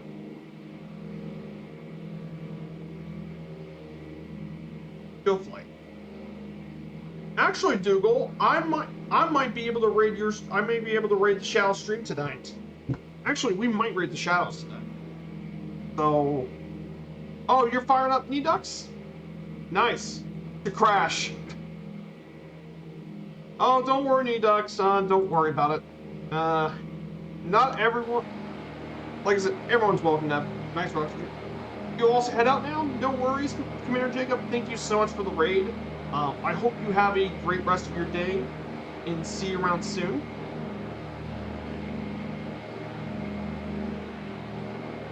So, thank you so much for coming here. Oh, the Cessna CJ4 citation. That's definitely a really cool plane. It's actually quite good now since the avionics update is actually now quite a good plane for free, especially for a free business jet for sure.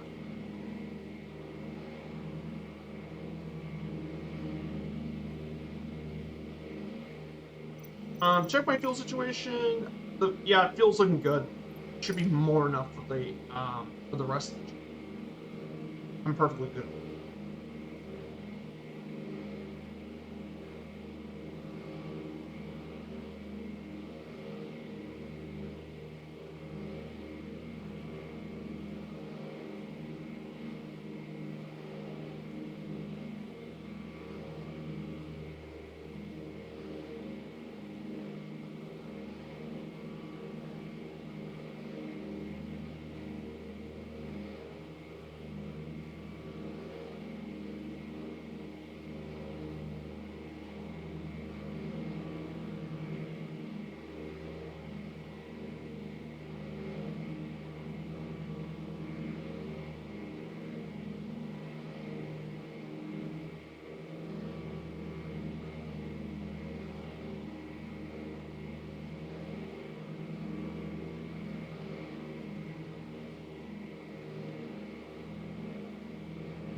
And just as I was leaving, you're away shortly. I'll thank you so much, Ian Fisher. Thanks for coming on the stream as well. Prepare for today's flight. Good luck for your flight today, Ian. I hope you have a great stream as well.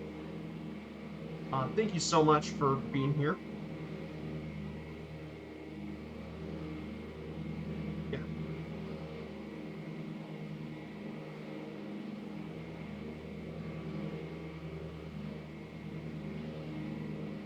But man, it's been...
One thing I can say for this download is, thank God I got good internet. Oh, trust me.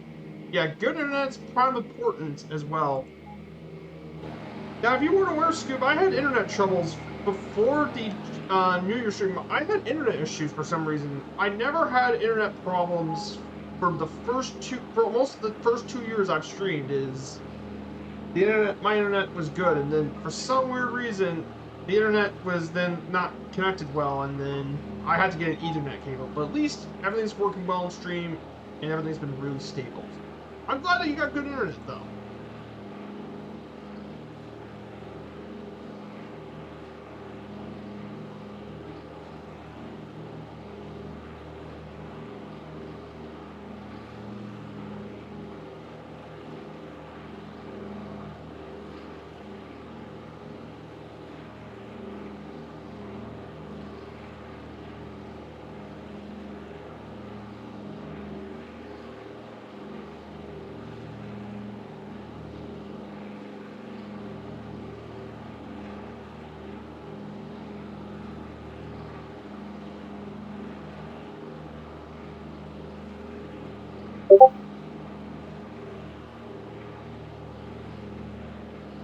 Yeah, for 3 years I couldn't stream hardly anything or had it. Now I have 500 megabits. How far is it?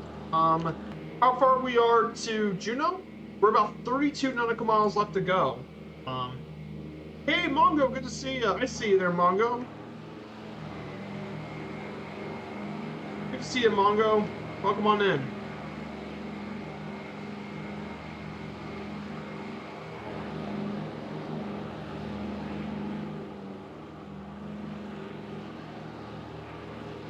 But yeah, we are not that much farther. The Juneau Airport is Papa Alpha Juliet November.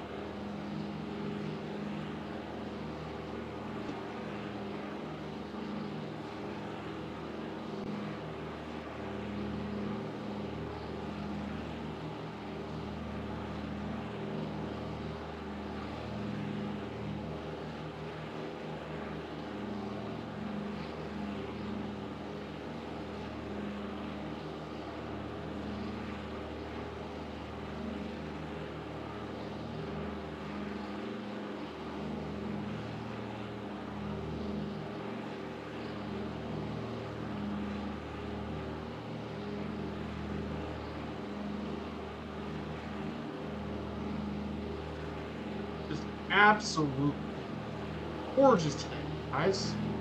Absolutely stunning. Incredible lens.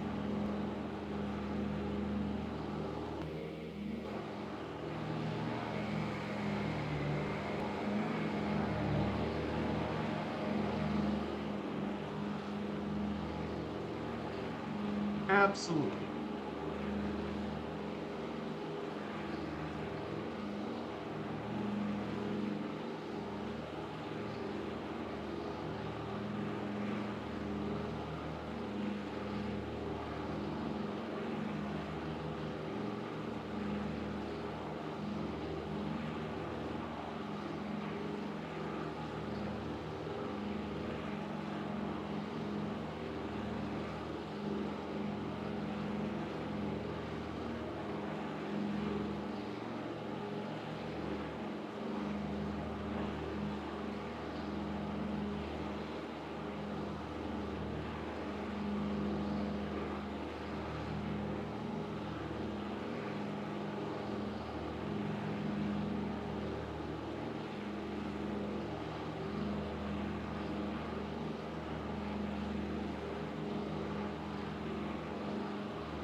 Absolutely beautiful.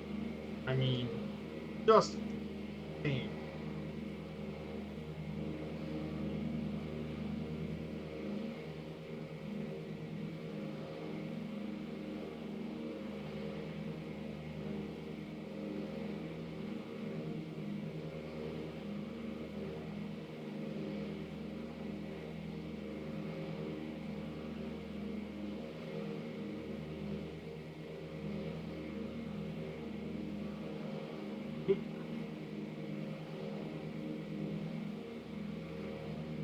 We are. This is.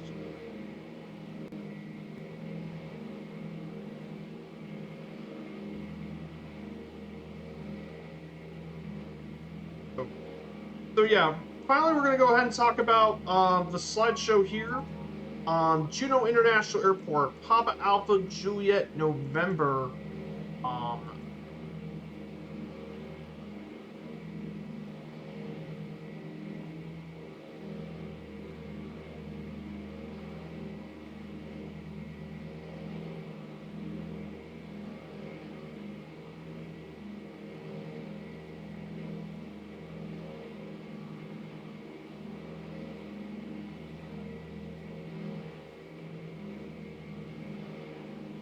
The Papa is Juneau International. It's the main airport here in Juneau.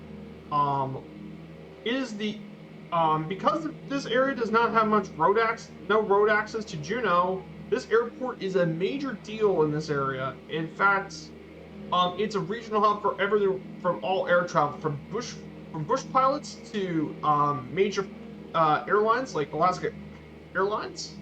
It's been around since World War II, but it didn't become to Juneau until the late 40s, early 50s, where they operated DC-4s and DC-6 in the Boeing 377s. And then in the 60s, the jets came, and in the 60s, Juneau operated daily Boeing 707 flights to Seattle,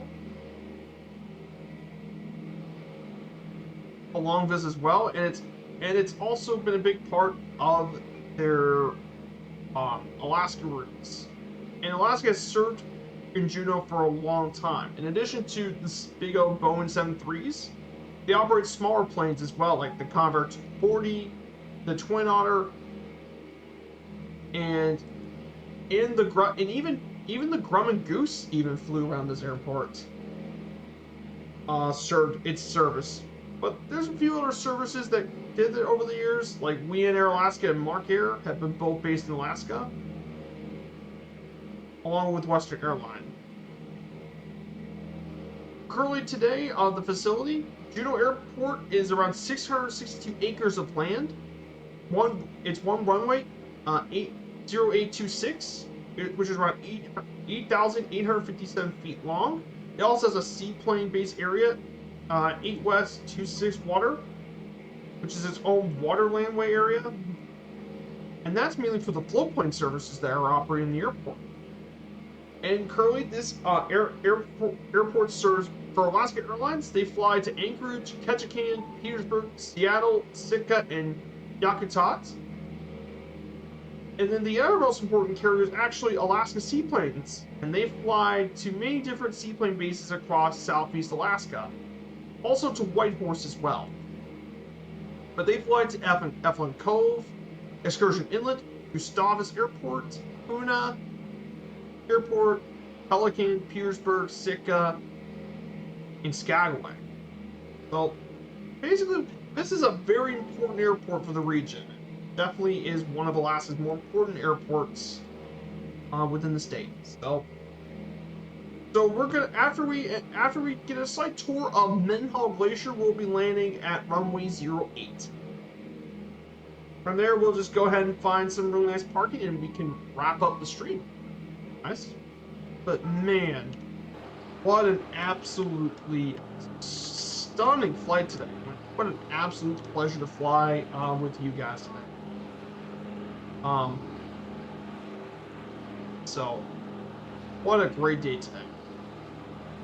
And a massive thank you for everyone here in the chat. Both the ones in the chat and lurkers. Thank you so much, guys, for attending today's stream and being here with me. So yeah.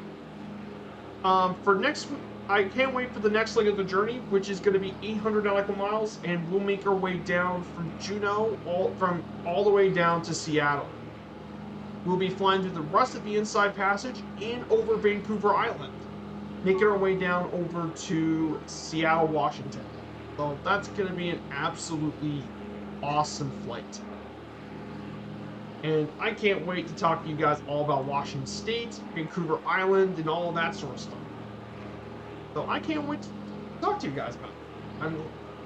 And like I said, it's a massive blessing to have such a great community here too. There's so many amazing people in this community.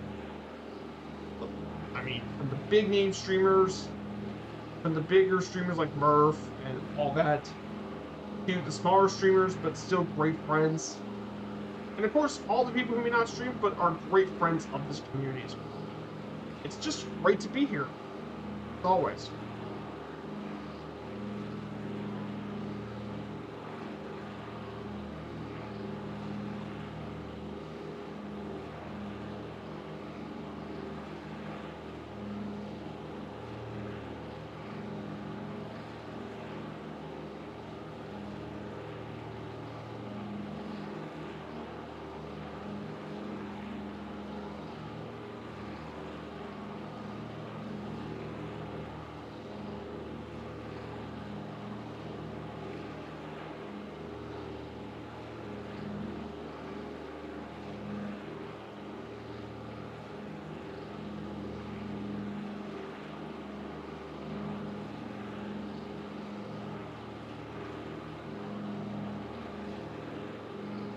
there's Juneau Airport. So I'm gonna go ahead and change our direction.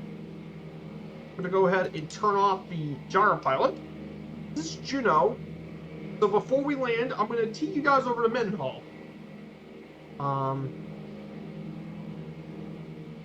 Just a brief line over of Mendenhall Glacier.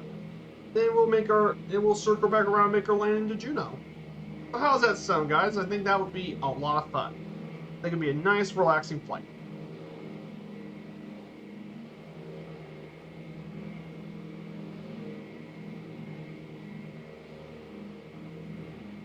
So on Mendenhall Glacier, some information about this glacier. Located it's about 13 miles long. Located in Mendenhall Valley. It's about 12 miles from downtown Juneau. And it's part of its own recreation area that's about 5,800 acres. Now, currently the glacier is currently retreating. A lot of it's due to climate change.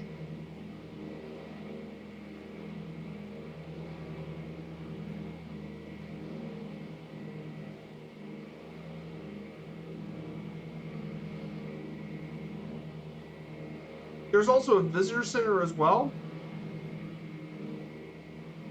And you can see all the beautiful places here in Mendenhall.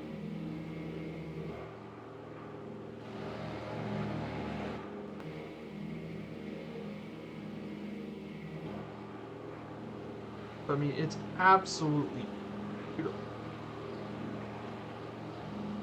So what do you guys think about this glacier, everyone?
Look at this, guys. Oh my goodness, Mendenhall Glacier.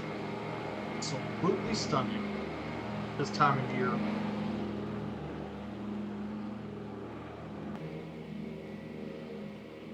Yeah, we're going to explore just a little bit of the glacier before we head on back. But I wanted to show you guys a more scenic route for today.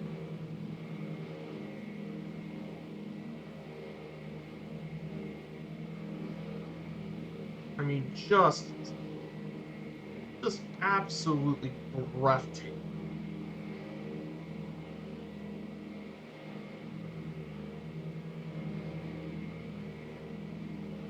I bet you guys in the chat probably agree with me on this one. It is breathtaking.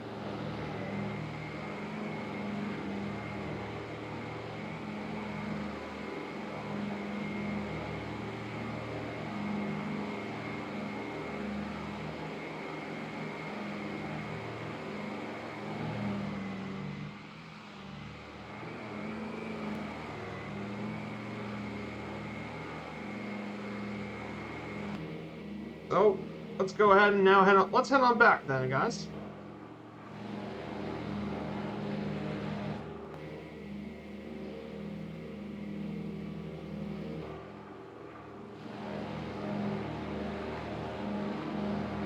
Just absolutely breathtaking.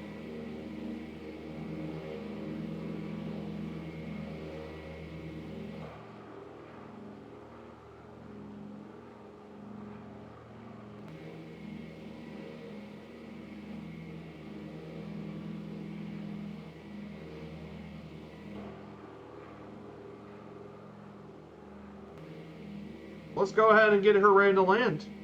Everyone.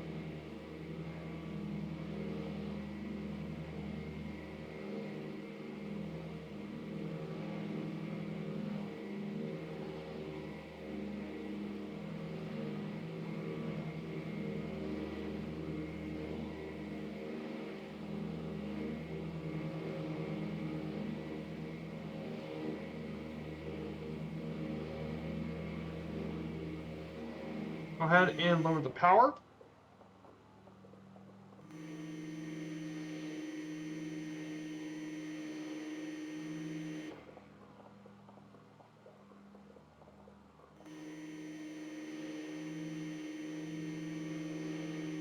Absolutely incredible scenery here today in Alaska. But yeah, that was Mendenhall Glacier, everyone. I wanted to show you Mendenhall in a little bit of the Juneau ice field. Well, so we're gonna take some bit of fun.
Here it is.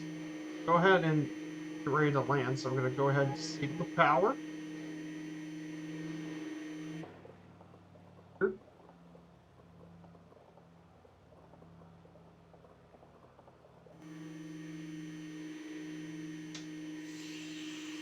I'm going to go ahead and lower down the plane gear.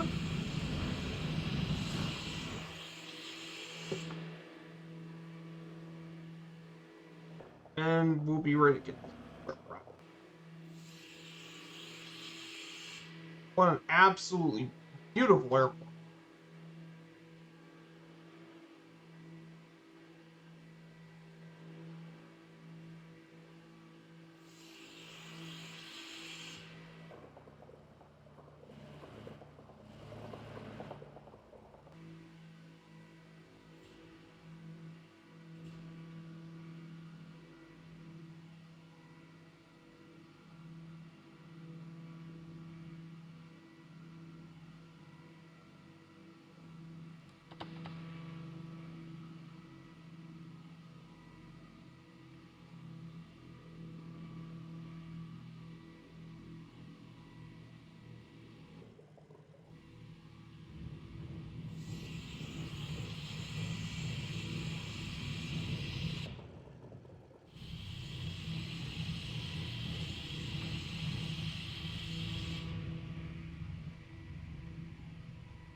Let's see how I did. Negative 149, good landing.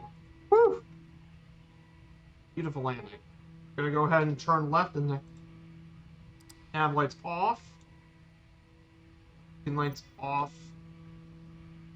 That's it, guys. That's lay 33 in the books, everyone. That's it, everyone. So let's go ahead and park.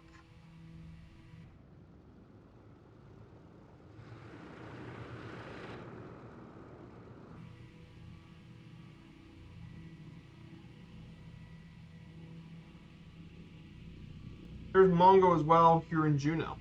Yeah, this is definitely one of the prettier airports in the country to visit for sure.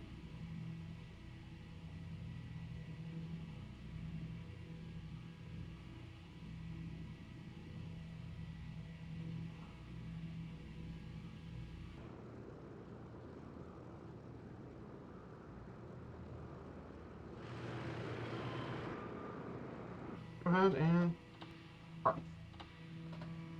Park. Mixture. Lower down the mixture.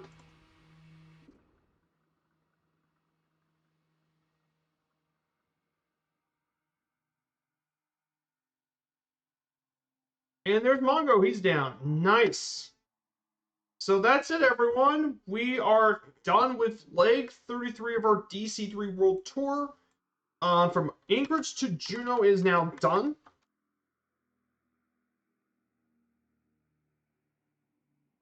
So we made it to the capital of Alaska today. So I hope you guys have a great rest of your day. We're going to go ahead and say hello to our raid and say hello to our good friends, the Shadow Display team. They're going to be doing some fun stuff in the Scrapyard Monster. So let's go ahead and raid them. We will be back on Wednesday. We'll do Firefly Air, and I'll do a virtual FS Expo flight from Kilo Juliet Victor Yankee, my home airport, and we'll make it down to Ellington Airport. So let's go ahead and raid the Shadow Display team. A massive thank you for everyone here.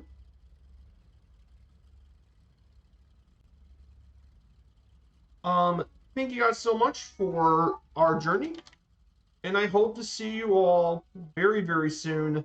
Take care, everyone, and have a great rest of the weekend. Bye!